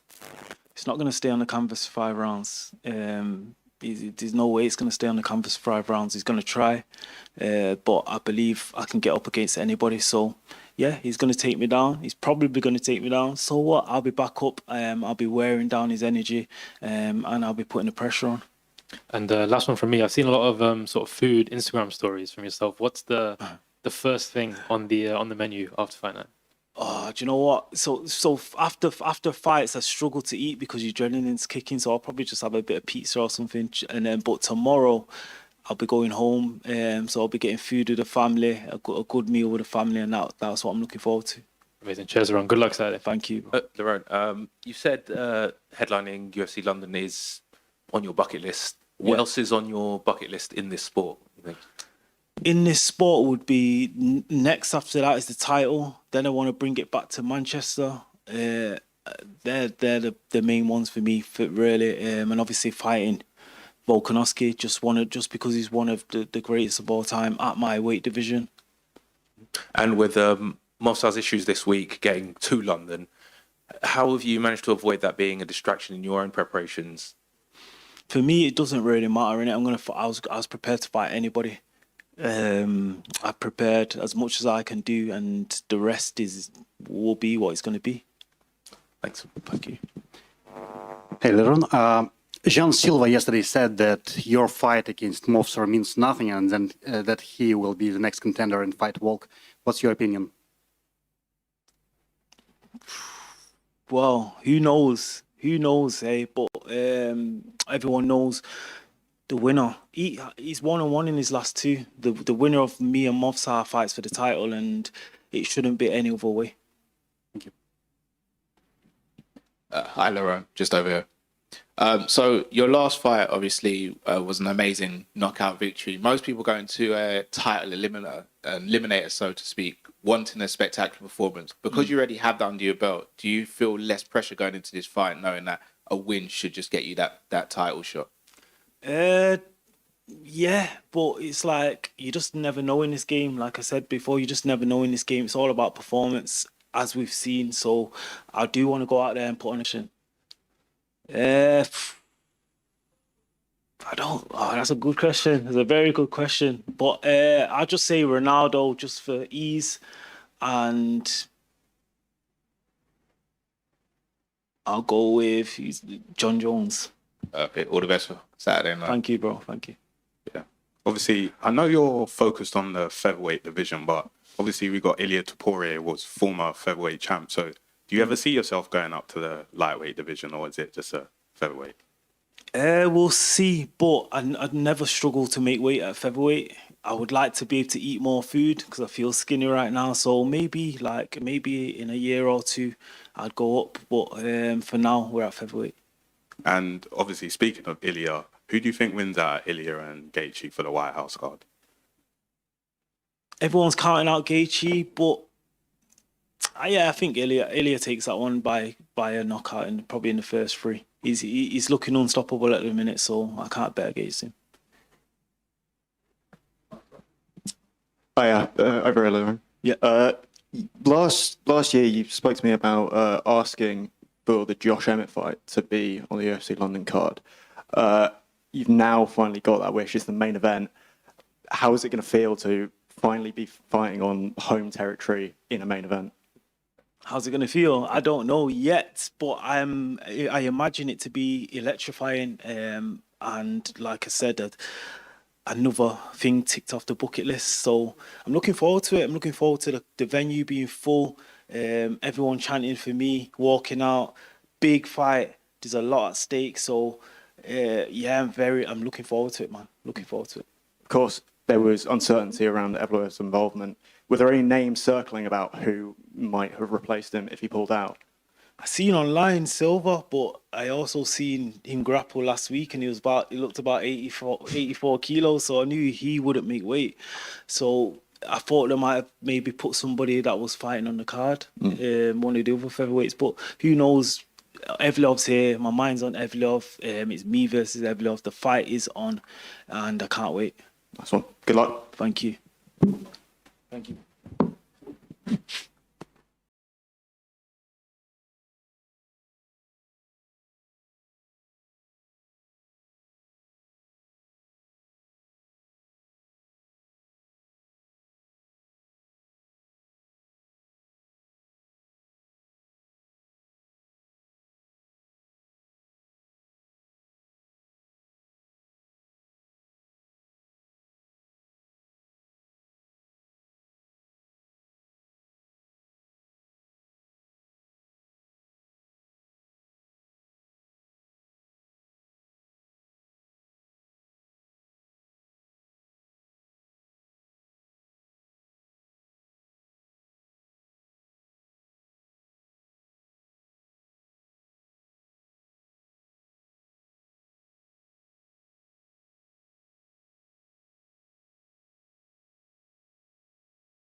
Go ahead. Hi, Michael. Obviously, you've spoken a lot prior to this fight about how it wasn't the bout you wanted. How do you make sure that doesn't turn into complacency? How do you make sure you're sort of ready for the challenge come Saturday? Yeah, that's just an opinion. So, you know, you have to allow yourself moments to have whatever it is that comes to mind, the frustrations, whatever it is. But a fight is a fight. He's still a dangerous opponent. I respect him. I've always spoken about how highly I rate him. It was more just the status level that I was looking for. It's like more just a type of fight that just makes everybody just go crazy. But at the same time, yeah, I'm locked in, man. He's the person that has signed the contract and is brave enough to sign the contract, and I'm locked in to putting on a big show. And as you mentioned there, like a crazy fight, do you feel like a big KO? Do you feel like you need a big KO to get that next? To be fair, I'm not sure. You never know. You never know here. I don't think things just seems to change like the tides at sea. So, but I'm always striving for a big KO. I'm always striving to entertain. I'm always striving to put highlight videos out to showcase how talented I am. And then just finally, I know obviously it's sort of pedantic at this stage, but not being the co-main, does that add to your sort of willingness to go and put on a big performance, or are you kind of, is that all in the past now? Yeah, again, it's obviously part of the frustrations initially, but I used to say the same thing when I was at Bellator, and it's no matter where you put me on the card, I am the main event. Cheers, Michael. Good luck Saturday. Thank you. Over here, you're going back down to 170. The last two fights were at 185. Does that make this weight cut harder? It made the process feel, it was a bit longer, but you start early enough. My body was a bit unfamiliar for a little while. I was kind of like, what are you trying to do to me? And it took a little bit longer to kind of get back to where I'm accustomed to. But after a while, body listens, and I'm now back down to where I need to be to do this last bit of cut. Okay, brilliant. Patterson is coming off 4 straight first-round finishes. Do you think he will be looking to keep that up against you, or do you think he will be more cautious?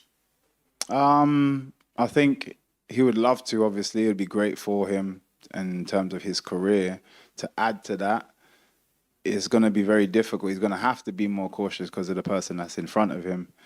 And my style usually brings, it forces people to be more cautious because they end up standing around kind of like a deer in headlights, stuck with what's going on in front of them because it's so unfamiliar. So it'll be very difficult for him too, especially when he finishes on his back. Okay. You talked about even facing Yuri even higher at another weight class, but are you thinking about staying at welterweight now, or what does the future look like? To be fair, I'm capable. I seem to be capable of just going anywhere. So as long as people can get me some good fights, I kind of want to go there. It seems to be a struggle at welterweight, but my goal is welterweight title. If the guys here can continue to not want to fight me, then I might have to go up, back up again, and look at the middleweight belt. Is there something about Sam Patterson's game that you're worried about? Yeah, he's super dangerous. He's got, weird enough, as much as he's a striker, he's actually got very unique submissions that he's able to catch from quite unique places. So, I got to be very, very aware of that. But very, very on point. But other than that, we've done all the work that's necessary. So now it's just focusing on being the best me on the night. Brilliant. Thank you. Michael, were you quite surprised with this matchmaking? Because I know you and Sam, you live, I believe it's about half an hour apart and you've trained together in the past. Were you quite surprised when the UFC came to you with Sam's name? Yeah, definitely was surprised because, again, I felt like we were on the same page when it comes to the type of fights they would want to kind of create, especially bringing me back to the UK. But yeah, it is what it is. Like I said, he's still a super talented opponent, and I just need to go out there and show the world what I can do. And having trained with Sam in the past, does that give you any added confidence knowing his sort of strengths and weaknesses? I know he's probably evolved a lot since you last trained together, but does it give you any sense of added confidence? No, I was trying to fight the guy on the night. Yes, I'm a bit more familiar with, you know, who he is and the styles and things that he kind of likes to go to. But at the same time, he was also helping me out with other opponents. So he's not necessarily being his best self. So I can't go by that. I have to go by who turns up on the night on Saturday. And last one from me. I'm asking every UK fighter on the card, with the White House being so hyped up and talked about, if there was a UK version of the White House, where would you want it to be held and who would you want to fight? UK version, I'd say, I'm just going to say Old Trafford. I just want to bring it back to United, go to Manchester. I'd love to fight there, and I'm sure LeRon would as well. So, and who would I fight? Again, for me, the Leon Edwards thing, I feel like even now it could have happened still. I know I think his brother's fighting this weekend as well, maybe today actually. But like big fights that mean something to the UK. I'd love that kind of fight. Thanks, Michael. Nice one. Michael, to your left here. Hi, mate. You touched on it briefly there about the placement of where you are on this card, and we had Luke Riley in before you. You know, he was full of respect for yourself, and I just want to, you know, understand a bit more from you. Why do you think the UFC made that decision to put Luke Riley ahead of yourself? And was it? I know you say, you know, you're the main event here. Was it very frustrating for yourself to be lower down than that? It's not necessarily. It was confusing. I'm not sure what was happening, but you know, a good friend of mine actually pointed out that the Paramount system is different. It's more about the eyeballs and keeping eyeballs versus once you've paid your subscription, then it doesn't really matter. So he said potentially it could simply be that they want to keep placing people in slightly different orders in order to maintain people's staying on the channel. And that the thought of that, whether he's correct or not, the thought of that made me go, okay, that, you know, it could be a point. Obviously, we're with a new platform now, so they might do things slightly differently. But yeah, again, initially, I just found it very, very strange, disrespectful, and strange. And you were speaking to Demetrius Johnson about sparring Sam in the past and how he's helped you prepare for fights. Can you recall much from those sparring sessions? You know, did you get the better of him, and are you using that? Obviously, now that you're fighting him, is there much that you can take from those? I'm sure there's a lot you can share. Again, like I wouldn't say I could technically use that because the focus at the time was the opponents that I was fighting. So initially it was Kevin Holland, and we needed somebody tall, a striker, so on and so forth. So my coach would restrain me and do specific things. So he hasn't necessarily seen the full MVP, so to speak, in terms of going to fighting somebody like him. And he was being helpful in the same way as well. So he's very, you know, but he's being quite specific to what my opponents would do. And, you know, my coaches would say, can you, throw more of these and throw. So I guess we haven't quite seen each other. We've had a feel of each other. We haven't quite seen each other at full capacity. So like I said, I don't want to go by that. I have to go by, you know, what happens on the night. I have a general idea. My coach is based on his fights, not based on our spar. It's based on the videos that we've seen of him actually competing, because that's when he's going to let himself out. And that's what I'm going to focus on. Cheers. Michael, you have one of the most creative and unique fighting styles we've ever seen in MMA. How would you describe the thought process and the feeling that you have when you're in that flow state? Because it's a mixture of really unorthodox striking, dancing, taunting. It's all about entertainment in there. It is a difficult one because, as you stated, flow state. It's kind of like once you're in it, it's almost like somebody else is like autopilot. Somebody else is just taking over the wheel, and I'm just enjoying the process. I'm really enjoying the environment, how I'm feeling, slipping punches, seeing kicks, landing punches. I'm enjoying all of it, almost as a spectator. So obviously the hard work is drilling it consciously so then it falls into your subconscious, and then that falls into that flow state when you get into that mode. So Yeah, it's difficult to really kind of go back and reflect specifically how I'm feeling in the moment, but after the key word would be enjoyment. Your life is really crazy right now as well. You're balancing what you're doing right now, reaching the top of the sport in the UFC. You're promoting with Total Combat, and you've been cast in Roadhouse too, which is pretty wild. How do you balance the promoting aspirations, the acting aspirations, and obviously the aspiration that's always been there of being UFC world champion? It's difficult. Obviously, the bread and butter, which what has given me these opportunities, is being in the gym, fighting, training, and then going out and getting those big fights and winning those big fights. So that has to be the main focus. And I've got an amazing team behind me. My wife that helps me with everything. My sister, who I say relatively recently brought in, which has changed the game completely. So Safina has changed absolutely everything for me in terms of organization, where I don't even know where I need to be at any time of the day because somebody's dealing with that for me. Again, my business partner Kishan as well, who helping me even on the filming side, because again I've got a production company as well. Actually, the first film that we've just done has just been nominated for a Beverly Hills Film Festival, in which after this fight we're going to LA to hopefully collect an award there. So there's a lot going on, as you say, but it's just having the right team behind me makes a massive difference. Because cinema and gaming is something that you've always been really passionate about. I remember when we first spoke and you said Mortal Kombat was something that you kind of modeled your fighting style around. Do you have like a process when you look for inspiration when you're preparing for fights outside of the training environment, whether it is other forms of media like gaming or movies?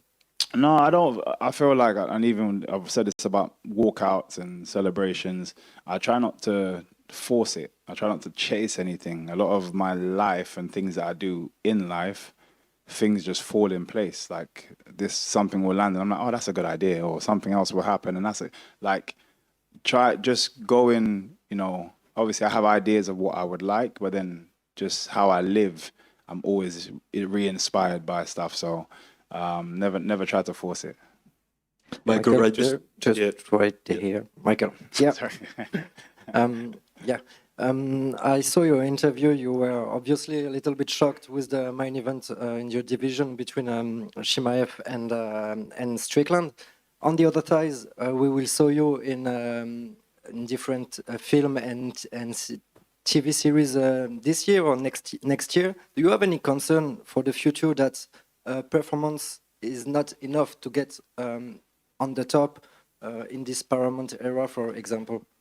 Yeah, again, it's difficult to say because I just don't know how they're making their decisions, and I think that will be the same for a lot of fighters. It's hard to know what they want because you could seemingly be doing the right thing, like I'd say Imavov, and then not be gifted with the opportunity to progress, and it's very disheartening, especially in this game, because we put so much into being as talented as you guys get to see and as entertaining as you guys get to see.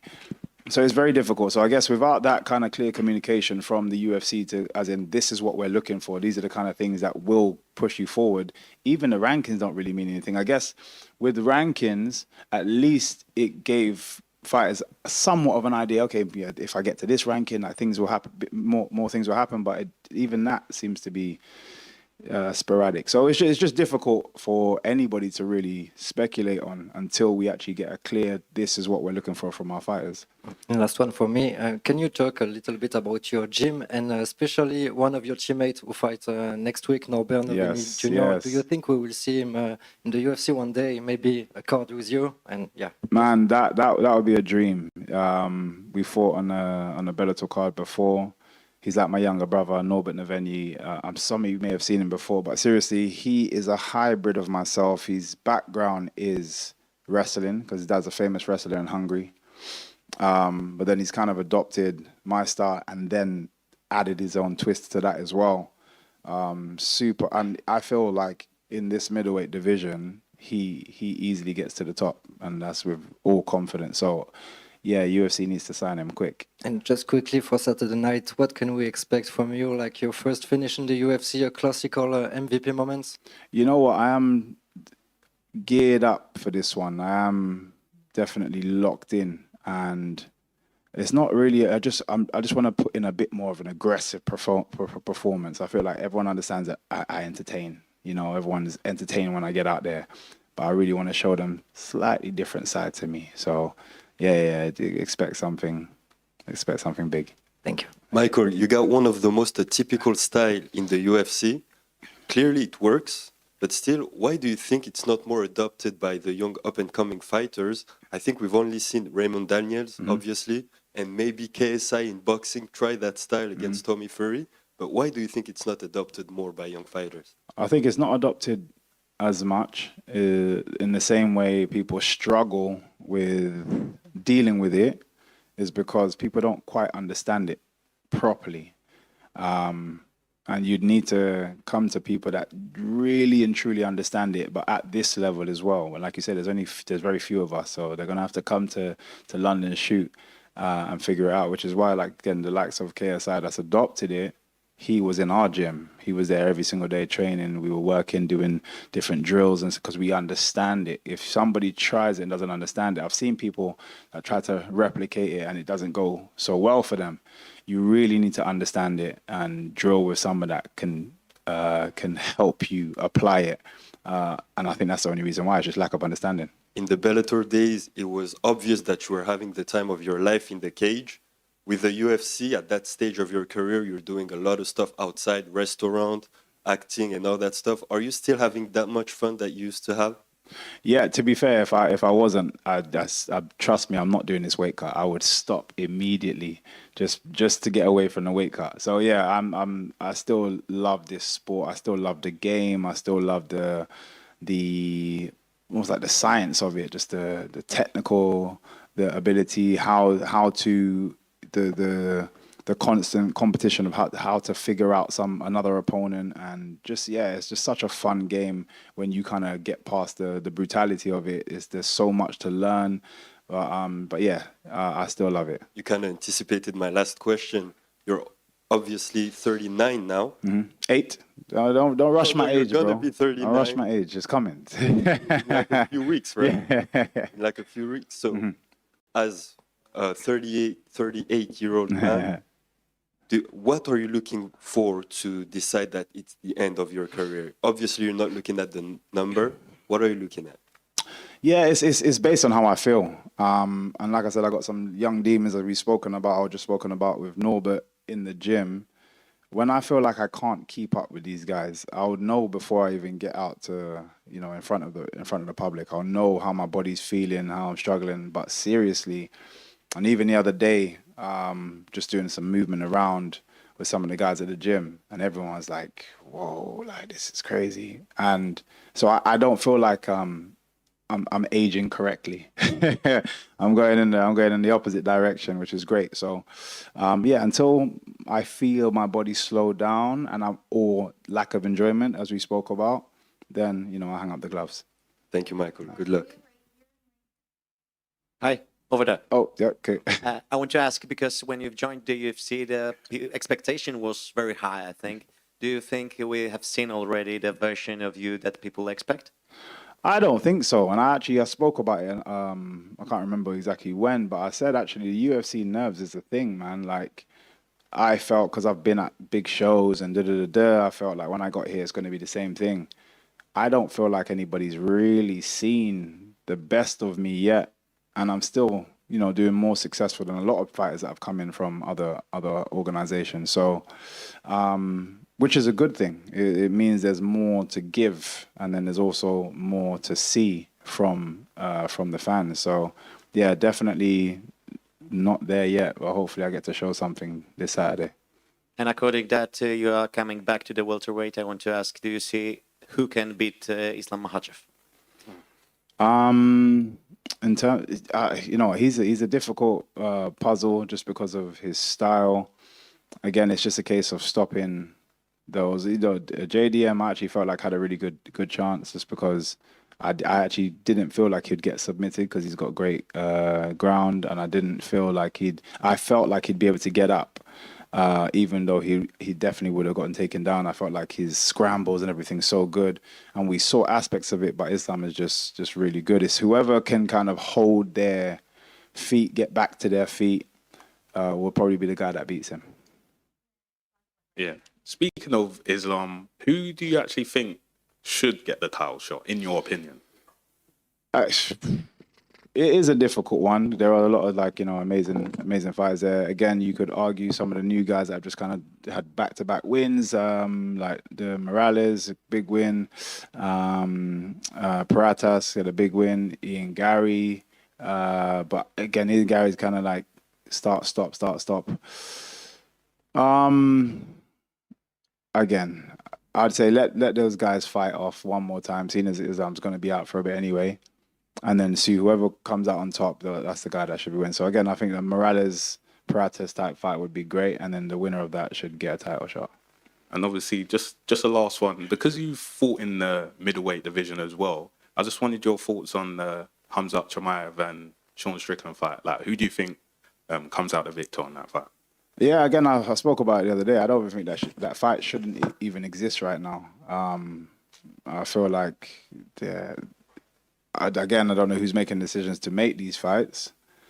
And I'm sure they know better than me, but just from the outside looking in, I feel like Imavov would deserved the fight, and that's the fight we should be talking about right now. But I've had the pleasure of seeing Chimaev in the gym, working very closely with him, and that guy is a monster. Yeah, he's not normal, and it's I always say it's nice to see someone that is, high, like is very high level in a slightly different area, and I'm watching him, and it was beautiful to watch, So, yeah, it's seeing it up close and personal. Obviously, seeing it in the fights, but seeing it up close and personal he's going to be a tough person to beat.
never done this before.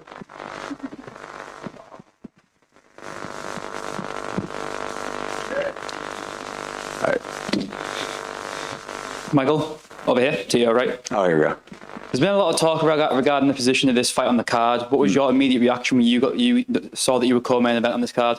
Yeah, I mean, immediately, like everyone, I saw the little graphic that came out, and we were right under, Lerone, and at first I was like, oh, I'm co-main event, like, let's go. And then everybody, my coaches, were like, yeah, don't worry, they're gonna change that. Like, you're not gonna be co-main event. So there was like a couple of weeks where I'm just like, okay, what's going on? I'm asking my manager. He's like, well, it's not really confirmed yet.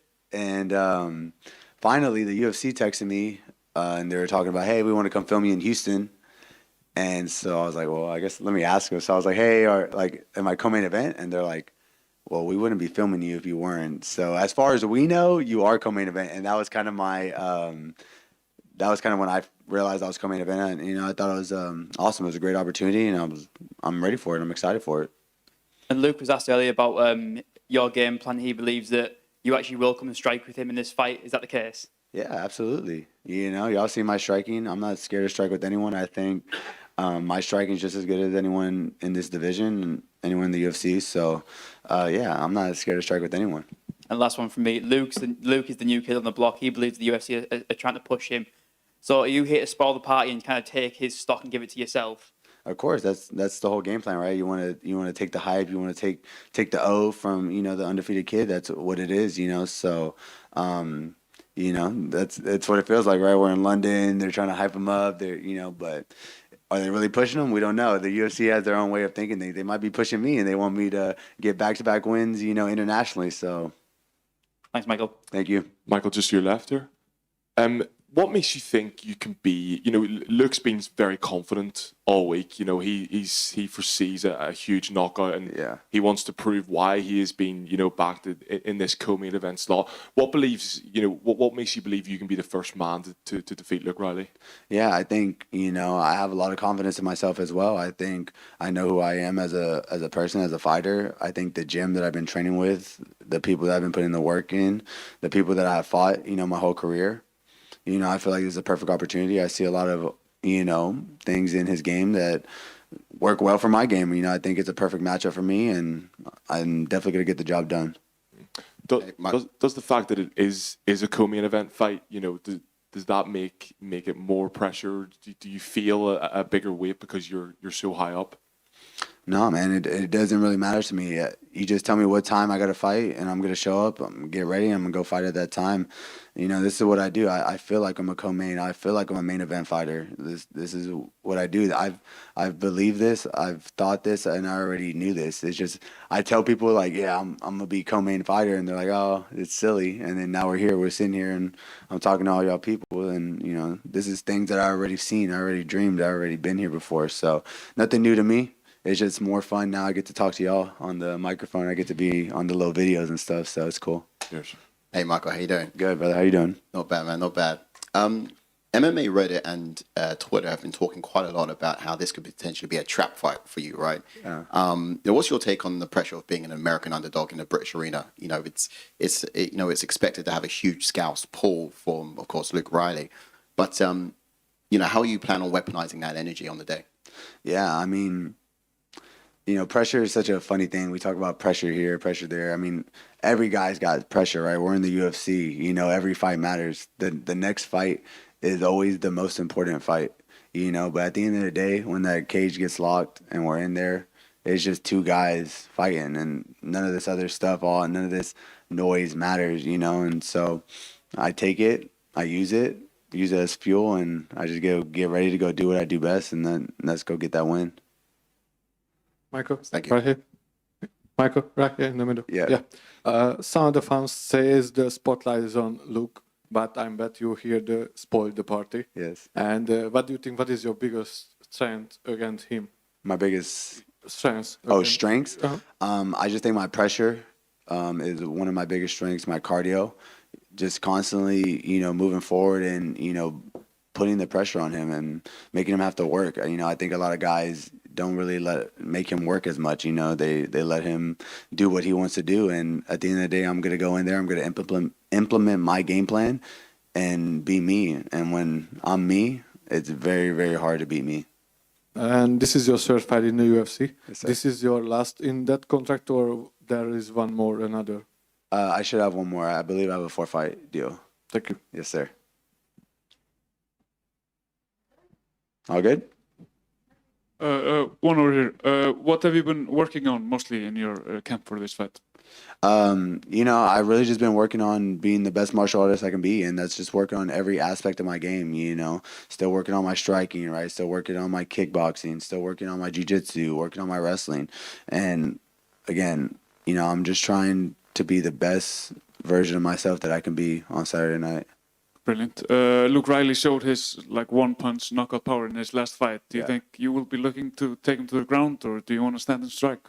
Yeah, man, I'm wherever the fight goes, I'm ready for it to be there, you know. He hasn't done very well in his grappling. You know, if we find ourselves in some grappling exchanges, we can see ourselves, you know, on the mat, and we can see ourselves doing a little bit of jiu-jitsu. So, yeah, I mean, I wouldn't be opposed to being on the ground. I don't mind. You know, I feel like I'm very versatile everywhere, you know, wherever the fight is. So, yeah, if we get to the ground, that'd be cool. Okay. And if everything goes well for you, what will be the next step in your career? You know, I think a finish over Luke Riley puts me in that top 15 consideration. I think that gets me a shot, it gets me a look, and, you know, it gets me an opportunity to go up and climb the ranks and go join my brother Josh Joanne as a champion. Brilliant. Thank you. Thank you, brother. Good? Thank you, guys. Y'all have a good one.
Hello. Sam, over here to your right. Yes. I asked MVP the same question, but were you surprised by this matchmaking? Because I know you two live very close to each other. You have trained in the past. Were you surprised, or when you got the call saying it was MVP? Yeah, at first, yes. It's like going from the regional scene when you fight the fellow UK guys to get to the international scene, and then you're fighting guys from all around the world. But it was a shock at first, but then when you take that away, it's just another opponent, and yeah, a step in the right direction. And you're on a 4-fight finish streak, all in the first round. MVP has proved to be a very hard man to finish in the past. Do you believe this is a fight that you can get the finish, or do you believe this is more likely to go 3 rounds? I always prepare for 3 rounds. I prepare for 3 rounds of war, to be honest. If the finish comes, I think it's the fact I'm good at finding it. and I'm good at going for it. So yeah, if the finish presents itself, I will take it. But I'm prepared for 3 rounds of hell as well. So either way. I know you have a lot of respect for MVP, but he's got a big name, a big platform. And a win against him will do wonders for your career. Do you believe a win against him could see you catapult into the top 15 next? Yeah, definitely. He's in the top 15. If I go out there and beat him, I should be taking that spot. And yeah, he's one of the best to come out of the UK. So all respect to Michael Page, but Saturday night, that all goes out the window and it's about just taking him out. And last one from me, I'm asking all UK fighters on the card, with the White House card being so hyped up and talked about, if there was going to be a UK version of the White House card, where would you want it to be and who would you want to fight? Let's go wherever we go. Good question, actually. UK version.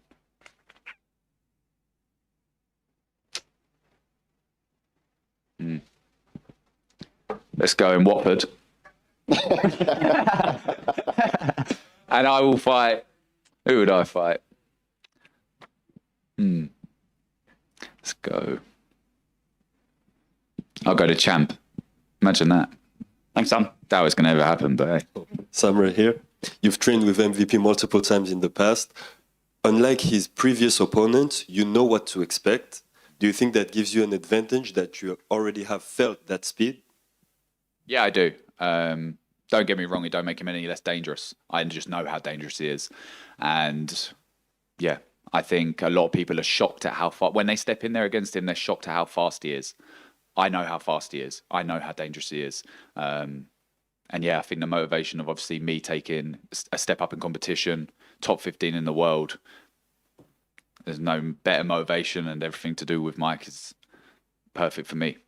Most people would try to grapple with him. That's how Jan Gary partly find a way to win against him. You said you were going to knock him out. What makes you so confident that you can do that?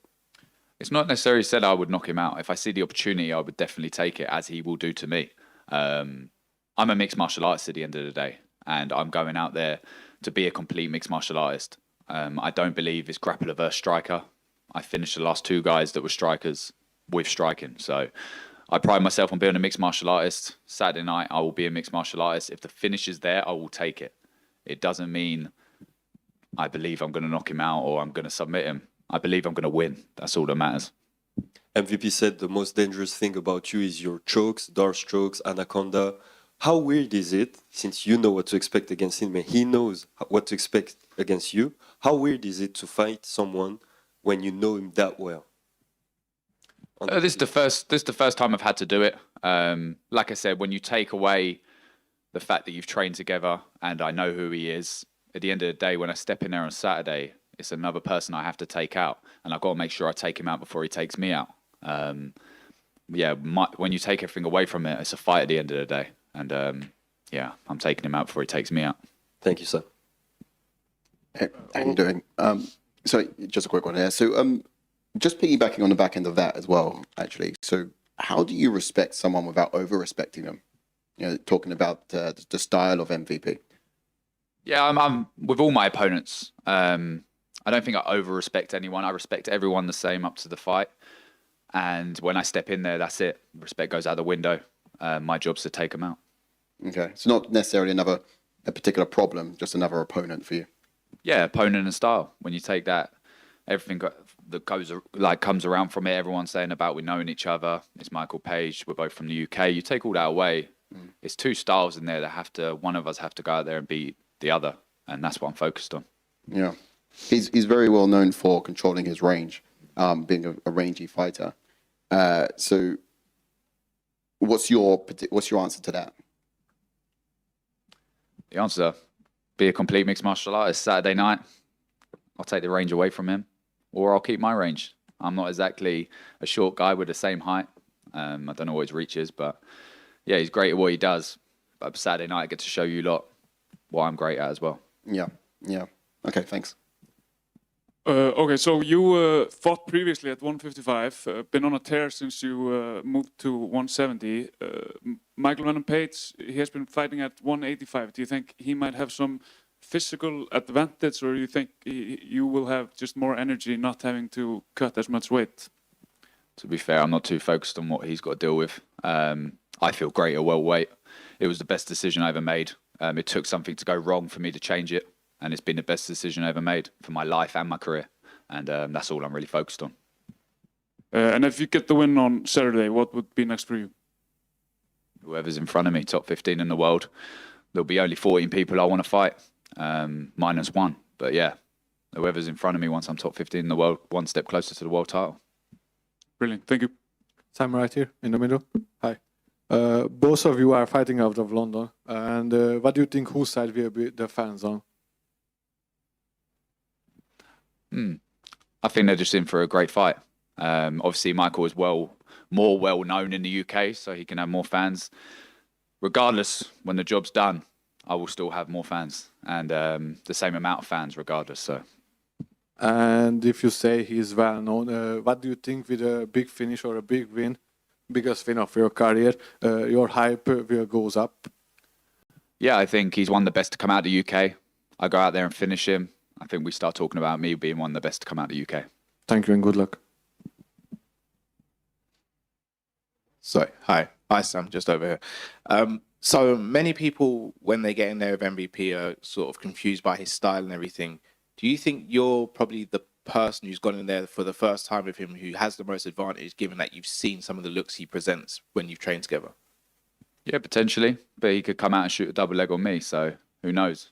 It's my job as a mixed martial artist to take him out, regardless of his style, what I've experienced before.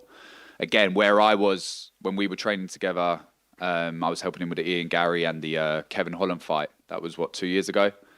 The person I was 2 years ago, I would kill that guy. So I've made improvements. I'm a better fighter. So if he's done the same thing, it could be a whole new thing. Yes, he's very unique and does what he does very well. Probably the best at doing what he does. But Saturday night, I'm a complete martial artist. I will show him what I can do. Do you also, just going off what you just said there, do you think that the fact that you are such a different fighter now to the person he sparred then, do you actually think that actually works in your favour as opposed to giving him an advantage, given he's trained with you as well? What's the question? What is the actual question in there? As in, do you believe that you actually have an advantage in this situation because he would have seen a look from you, but you are a completely different fighter to what you were 2 years ago? Whether advantages or whatever, doesn't bother me. I'm more focused on what I'm doing, my improvement, me becoming a world champion. So if it gives me advantage Saturday night, I'll fucking take it. All the best. Sorry about language. Yeah, sorry, I spoke to you just a second ago as well, but I kind of wanted to ask one more question about what do you think the biggest thing is that people get wrong when fighting MVP? Have you, someone sparred with him, someone's been there, yeah. Yeah, I think what I said before to someone else was they don't expect him to be as fast as what he is. I think Kevin Holland's a perfect example of that. He goes back to his corner after the first round and goes, he's faster than what we thought he was. Right, yeah. And I think that's the biggest thing. Again, you watch him fight as an entertainer. He's fast. He does what he does. I think it's the shock at how fast he is, which affects other fighters. That's great. Thanks. I asked Michael Page the same question. I'll ask it to you. Who do you think should get to fight Islam Makhachev next, in your opinion? It's got to be between Morales and Ian Gary. I think they both talk. I think Ian Gary talks more. Morales is 18 or 19-0. I would say he's probably pretty deserving. Thank you very much, guys.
Yes, Shem. Just over here. Of course you're first. Of course, man. Well, you absolutely manifested this time last year. You showed Dana your record in the crowd, and now you're on the UFC London card. Is it a little bit emotional when you look at things like that? Because we've been talking about you and Luke sharing the same UFC card for 3 or 4 years now. Yeah, we've been asking for this for a long time. It's like you just said, last year I was here sitting in the crowd, got to catch Dana, told him to sign me. Now next year I'm on UFC London. It is literally what dreams are made of, but it's not time to be sitting here and looking back and celebrating for things that haven't happened yet. I'm here to win. I'm focused on my opponents. I'm focused on killing this fella. Once it's done, then we'll get Dana, sit down, speak about it, then I'll fucking start reminiscing. It's not time to reminisce, yeah. Aside from the fight itself last time, what were some of the biggest things you learned about the experience as a whole with your debut? Do you know what? Fuck all that. Yeah, it's just one of them, innit? Like, it is what it is. Little bit bitter. Obviously, you lose to a guy better than you. You go home and you're like, fuck it, the guy beat me fair and square. He's better than me. I still think I'm better than him, lad. I still think I could have beat him. It was just his night that night, so I don't really take too much from it. Maybe walked out a little bit, smaller arena, less of a crowd, earlier in the night than I'm used to. I've never fought a prelim fight in my life till that fight. I'm always a main card type of fighter, late in the night, crowds popping, 30,000 people. So when I walked out, I was expecting like that nervous energy to hit me, and it didn't really hit me. I was a bit too calm, started a little bit too slow. But every fight's a different fight. You're going to see me this fight. Scouts was behind me, crowd's going crazy. I'll have the pop when I walk out. Everyone's here for me. I know I'm going to get on him very, very early in this fight. I'm coming out fast. Well, you have the personality, the fighting style to be an absolute megastar, not just in this country, but in the sport. So is the goal this weekend to show the world just who you are on the mic after the fight and in the cage? You know what? I don't even give a fuck, bro. I don't care. Like, I'm not here for the fans. I'm here because I just like to fight, innit? Like, it's a bonus if they like me. If they don't like me, who's asked? I'm here to win. You know you've got that star quality, though. I'm just being me, bro. I think I get more hate than love. I'll definitely give you that one, especially after that last fucking performance. But yeah, I'm here to win. And I'm here looking to see if Dana will throw me a little 100 bags afterwards. So I'm looking for the finish. But if the finish don't come, I'm here to win first of all, yeah. Shem, up here. Yo. You've talked about this event being a Scouts takeover with yourself, Luke and Curtis. Just how proud are you to represent the city of Liverpool? It's mad, bro. You can't describe it. Like, we're in London, and I think you'll see it. Like, I know MVP's a big star. He'll probably have a lot of fans there. Cater has a bit of a travelling crowd. He'll probably have a little crowd there. But when me, Luke, and Curtis walk out, I think people will realise this is the Scouts invasion. This is as good as fighting in home as we're going to get. And I think it's our job to go out there and show the UFC. London, bring it to Liverpool. We want it in our back garden. And it'd be even more immense. I personally think, like, the last time they were in Liverpool, what was that, 2018? Long time now. I personally think that until walkout was one of the best walkouts in UFC history. And I think we're half missing a trick, innit? Like, bring it back. London's great, Manchester's great, okay, but it ain't Liverpool. And Liverpool and Next Gen are on a hot streak of producing some of the best talent in MMA right now. I asked Luke the same question. Who do you believe is the next star from Next Gen to get signed to the UFC? Next in line, it's got to be St. George Staines, hasn't it? That's what Luke said. I think he's starting to get finishes now. He's just beat a fucking big prospect, 12-0 guy. I'm sparring him for that last camp twice every sparring session. I do 2 rounds with him because he was fighting a southpaw. he's just getting better and better, lad. He's a lot younger than us as well, so now he's starting to get his man strength, which comes with the confidence. I think he's going to have a very big future, but I can't forget some of the other lads. You've got Connor Wilson, I personally think is the most skilled in the gym. I think he's got the best skill set. It's just that he's a flyweight. People don't really care about flyweights as much, sadly. You've got Adam Cullen. Obviously, you've got Nathan Fletcher, who's already been here. Now he's back in Cage Warriors. No one's going to beat him at bantamweight. He's coming back here again once he gets a few wins. We've got Francis Breen. The room's just hopping. I could sit here and name everyone, lad. Do you know what I mean? And I'm asking every UK fighter on the card, with the White House being so hyped up and talked about, if there was a UK equivalent, where would you want it to be held and who would you want to fight? So it has to be Liverpool, doesn't it? Like, there's nowhere else. I think we're the fighting capital of this fucking country. Yeah, Liverpool, and who would I want to fight? For banter and shulling, but for a real fight, someone skilled, who's good. Maybe Dan Uche, with the paddy beef going on. Do you know what? I'm fed up of fighting these guys who just fucking don't talk, lad, and they're just silent and boring, lad. It's entertaining when I get someone who's going to give a back and forth. Yeah. Maybe a Dan Uche. Yeah. And last one from me. I just wanted to take this chance to apologise to Liam Gittins, because we got sent a sheet from the UFC and was asking who you've been training with, and you went Liam Gittins because he's 5'6". Do you want to apologise to Liam at all? Yo, Liam, you little midget. Nah, he's the same height as my opponent, isn't he? Nah, Liam's another killer though. Liam Gittins, man, watch out for Liam Gittins. Just needs to get a new barber though. Thanks, Shem. Hi. You have been undefeated in Octagon, so you came here and the expectation was high, I think. But you don't care about that. You can be, fired when you lost next fight. Next question. Come on, lad. Come with the real shit, bro. Where are you from, lad? I'm from Poland. Ah, yeah. You were Octagon fan? No. Okay. I'm MMA fan. But I want to ask because, the lots of fighters was like that. Do I look like Patchy Mix, lad? Yeah, for example. Do I look like Patchy Mix? No, but... What is it, because we're both mixed race? But it's an example, like Patchy Mix do that, yeah? Yeah. Shem, in the window. Hey, right. Yo. And your old promotion, the Octagon, like you said, makes big stadium shows around Europe. Do you think the Octagon is the second best promotion after the UFC?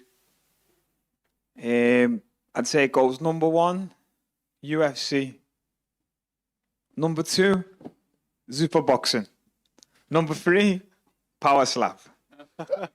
And, maybe after this I'll put my hand in all of them. And you miss out the UFC BJJ. Oh yeah, UFC BJJ, man, give me a match. Me and Armin Suchian, let's get it. And I saw on X you always answer the online trolls.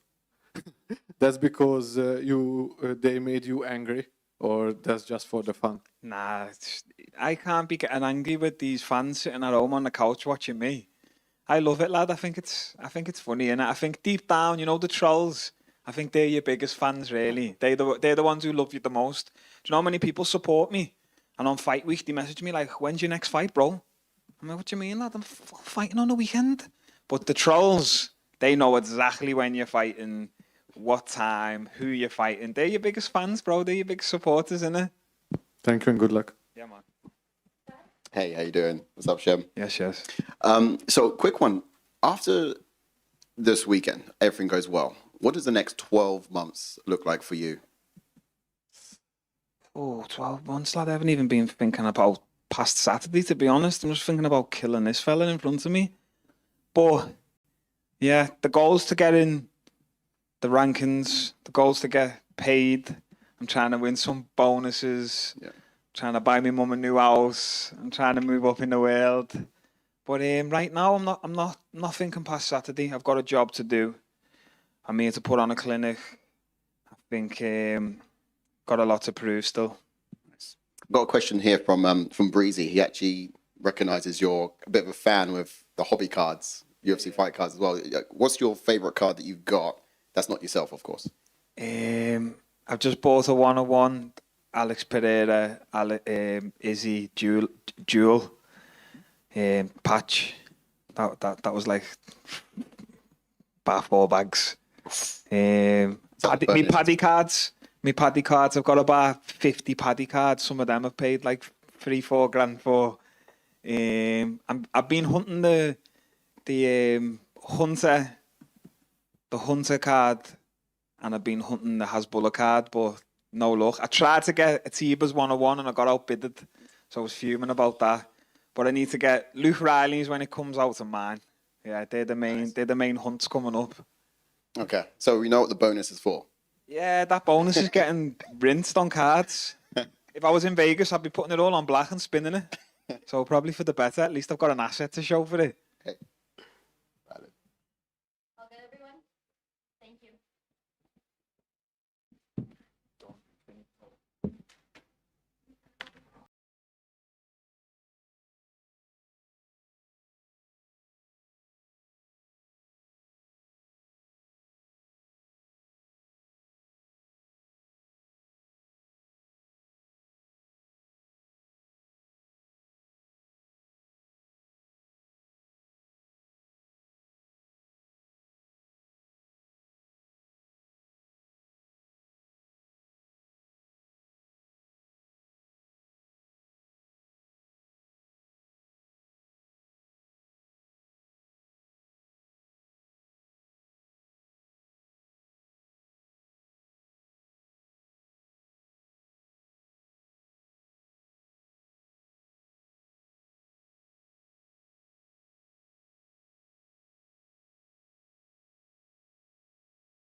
Nathaniel, right here.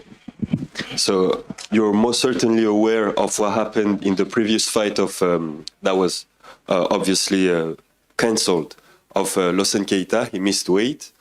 His opponent Patricio Pitbull refused to confront him when he missed weight. If it happened again with you, would you still fight him?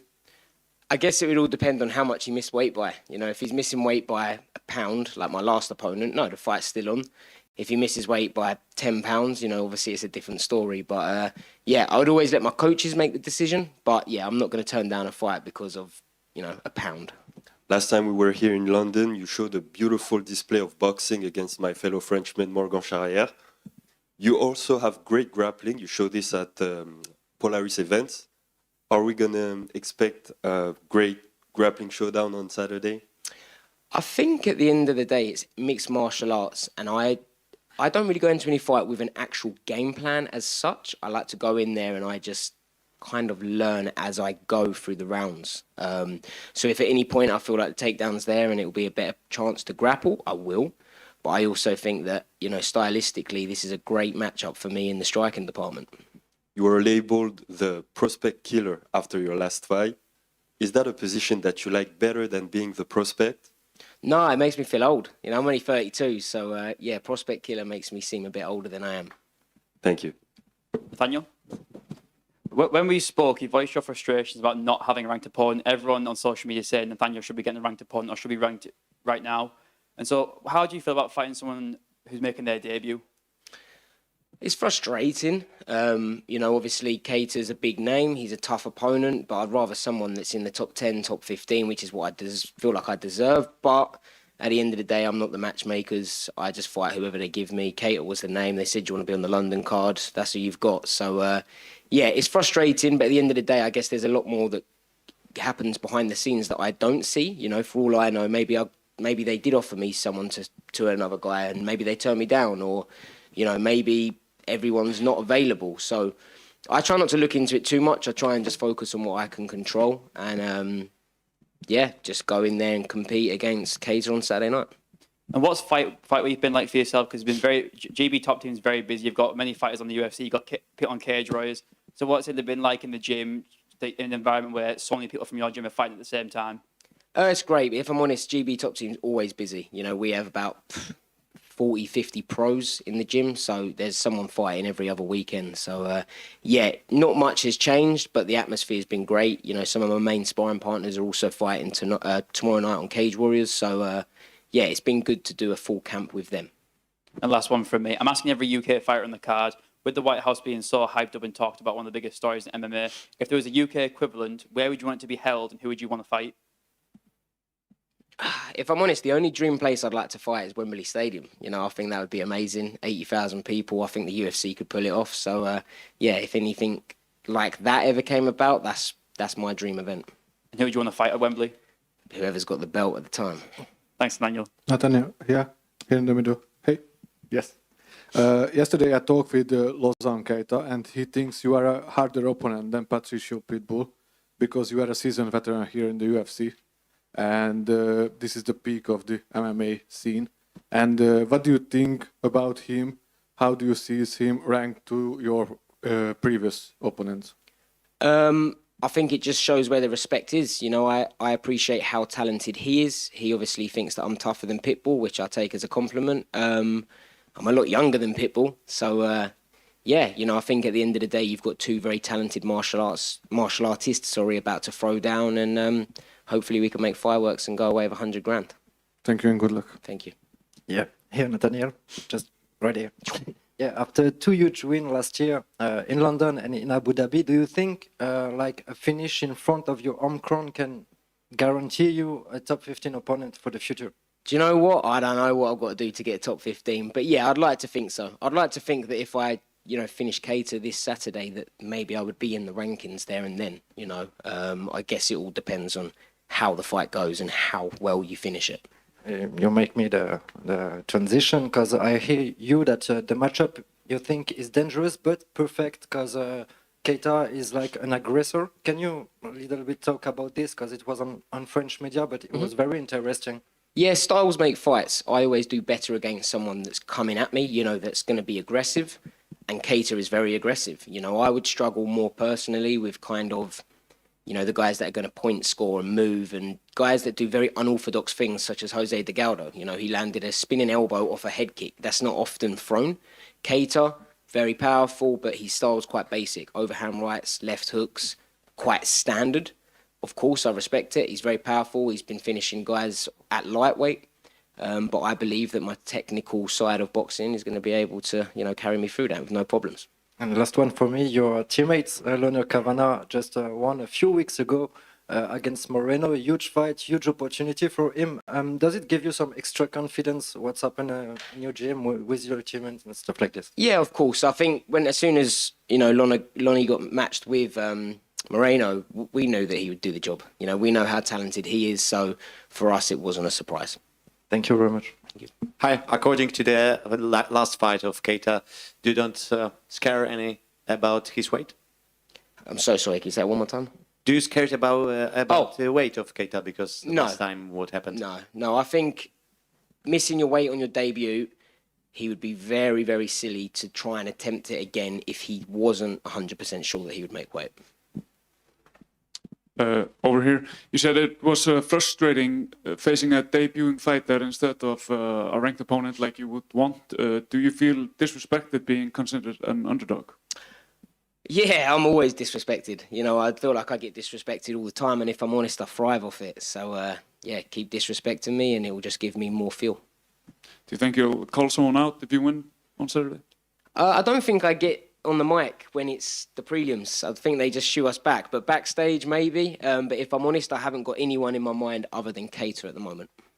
How do you think the fight will play out? Do you think it will be a technical match or a brawl? I think it's got potential to be either. I think Keita will be happy. If I could easily make it a brawl, but I'm planning to make it more technical from my side. Brilliant. Thank you. Sorry, here, Nathaniel. Yep. Going into this fight, obviously, again, you've been made the underdog, unfortunately. What is it about your game that you think people underestimate, and what is it that you believe you bring to the table that people should stop underestimating? Maybe that I'm not getting the finishes, or maybe just that the guys I'm fighting have got that much hype behind them, because Jose De Galdo, who I just fought, was obviously an up-and-coming stud. He went into the UFC and absolutely smoked everyone that they put in front of him. Then, obviously, now Keita, double octagon champ. Let's be honest, he's 17-0. He hasn't really had a loss. So I don't know if maybe that the bookies are just looking at the guys I'm fighting and going, man, I think they're better than that kid. So, I don't look into it too much. But again, I prefer being the underdog. I prefer people doubting me. It makes me thrive and train and fight that much harder. Sorry, last one. You fought multiple times in London. What has been your favourite fight of yours so far in London? I would just say my debut in London 02, in 2019, just because it was the first one. It was the most special one. So, for me, it would go down as that. Hey, Nathaniel.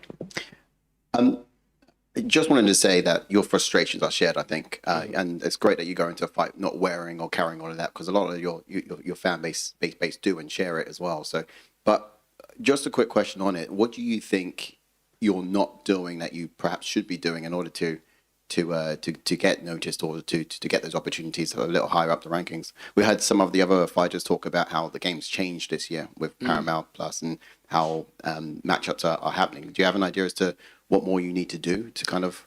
I definitely think finishing the fights would have helped. You've got that guy that just fought Josh Emmett, Kevin, that guy, he beat Giga, got a finish, boom, he's ranked. I'm sitting there thinking I put on a better performance through 3 rounds against all of my last fights, but I'm not getting the finish. So to me, throwing a big loopy overhand right or a spinning elbow, it looks cool, but it doesn't really say to me that person should be ranked in the top 10. And that's where I think maybe I'm going wrong. I'm not getting the finishes. And to me, I come away from my fights, and if it's a 3-round decision and I've put on a performance, I'm proud of it myself. Because I didn't get the finish, I'm not going to go home gutted, but I do understand that for entertainment purposes, they want to see finishes. So I would put it down to that mainly, and maybe I haven't got enough Instagram followers. Last question. Like and subscribe. Like and subscribe. Last question right here. So if, obviously you're not looking past Keita, but if you get a finish in that fight and you get an opportunity to fight for a place in the top 15 would you rather fight Melquizael Costa to steal his hype or Josh Emmett to build off of his name? If I'm honest, I don't think I'd want to fight Josh Emmett now, just because obviously he's on that decline, and I just, yeah, for me as a martial artist, I don't really take away much from that. I think the guy's 41 or 42, and I'm like, come on, you know. Still in the top 15 though. He's still a beast, you know, but it's just not fair, and I don't think that I would take much pride in beating someone when they're out of their prime, you know. So yeah, for me, I'd rather a top 15 or top 10 guy who's a bit younger. So Melquizael Costa would be the target. Yeah, let's do it. Yeah. Thank you. Lovely. Thank you, guys.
All right, guys, first question.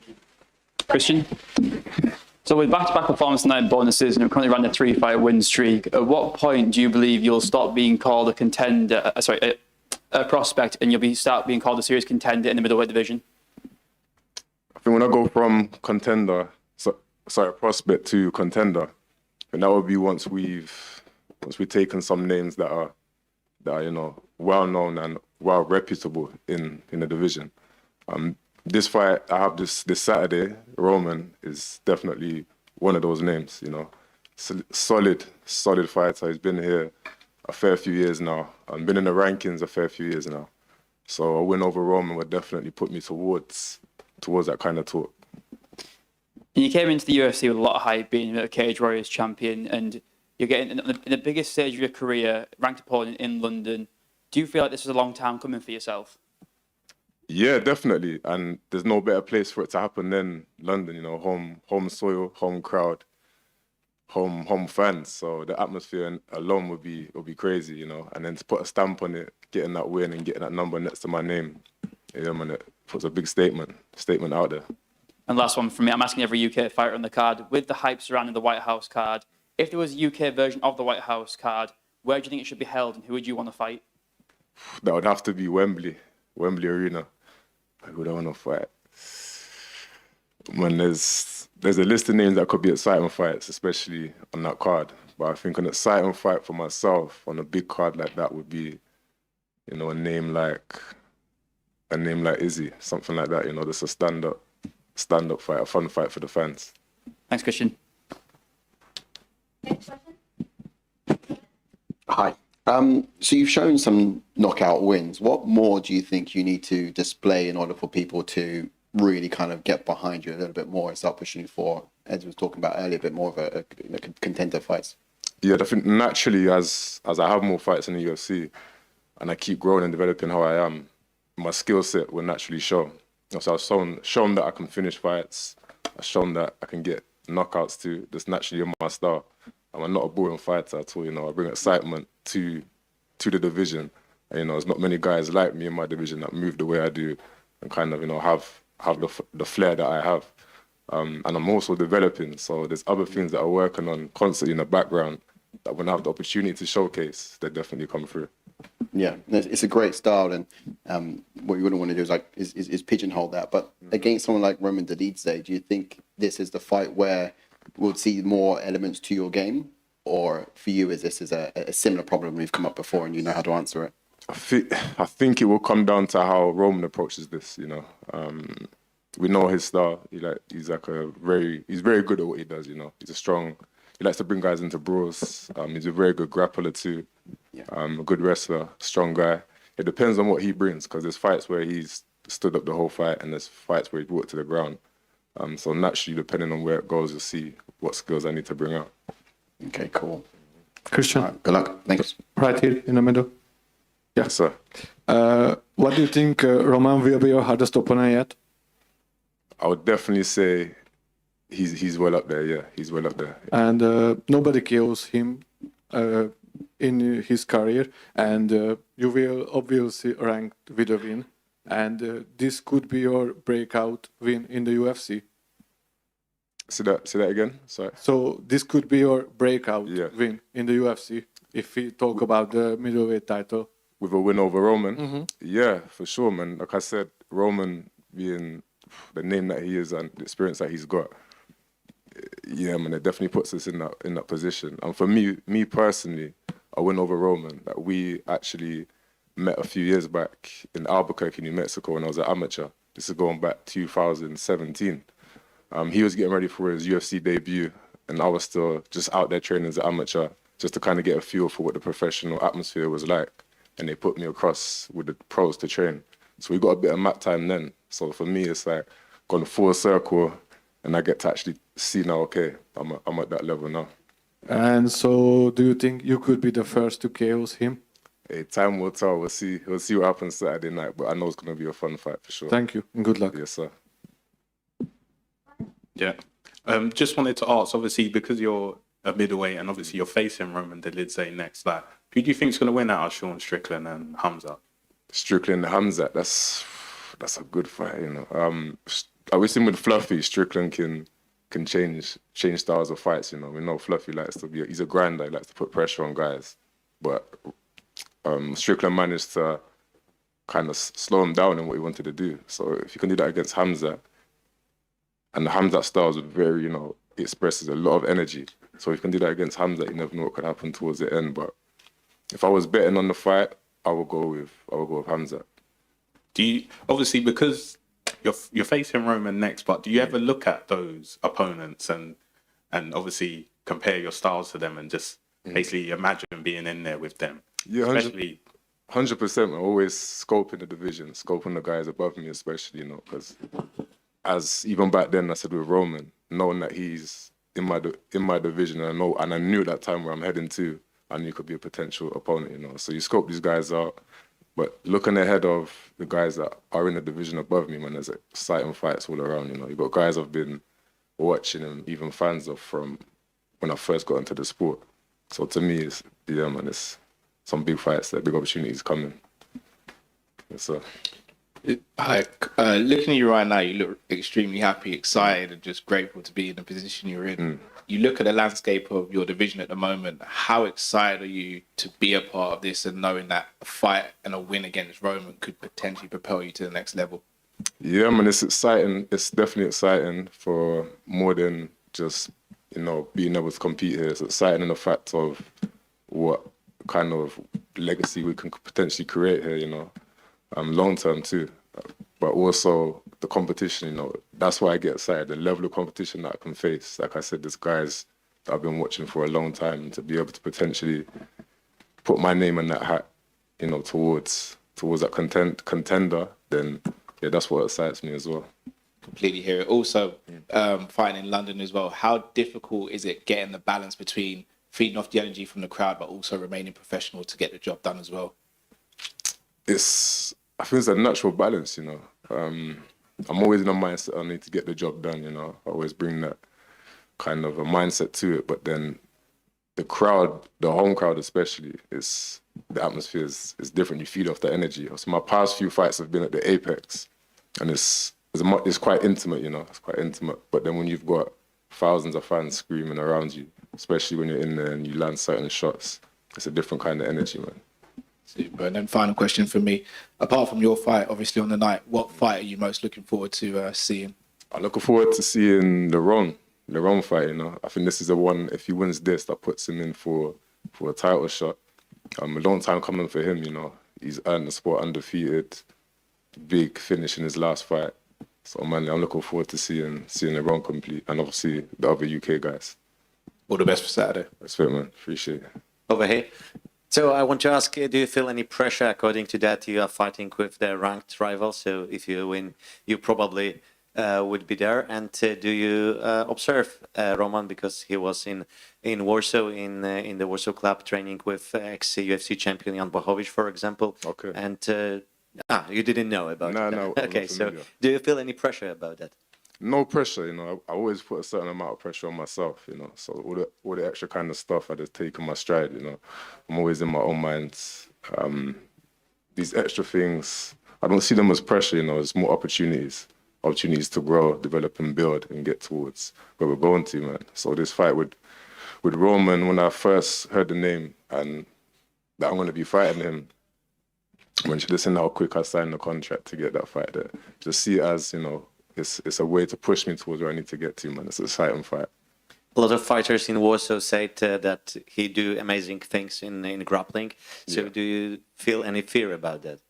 No, we know he's a strong grappler, man. We know he's a strong grappler. And like I said, it brings like an excitement to my training even, because now I get to work in areas and improve in areas, you know. So it just makes for an exciting fight. Yes, sir.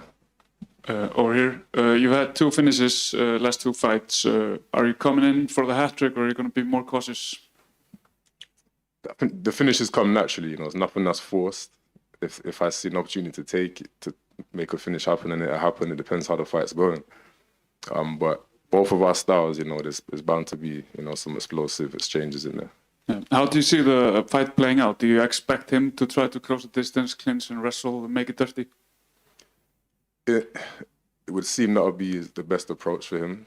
At the same time, like I mentioned, that he's come out and done things that you wouldn't expect of him. We have to see how he approaches it, but that would be probably what I'd expect. And if everything goes well, how do you see your future, like the next year in the UFC? The next year, I'd to stay competing, stay active. You know, keep making my way towards a single digit next to my name, top 10, top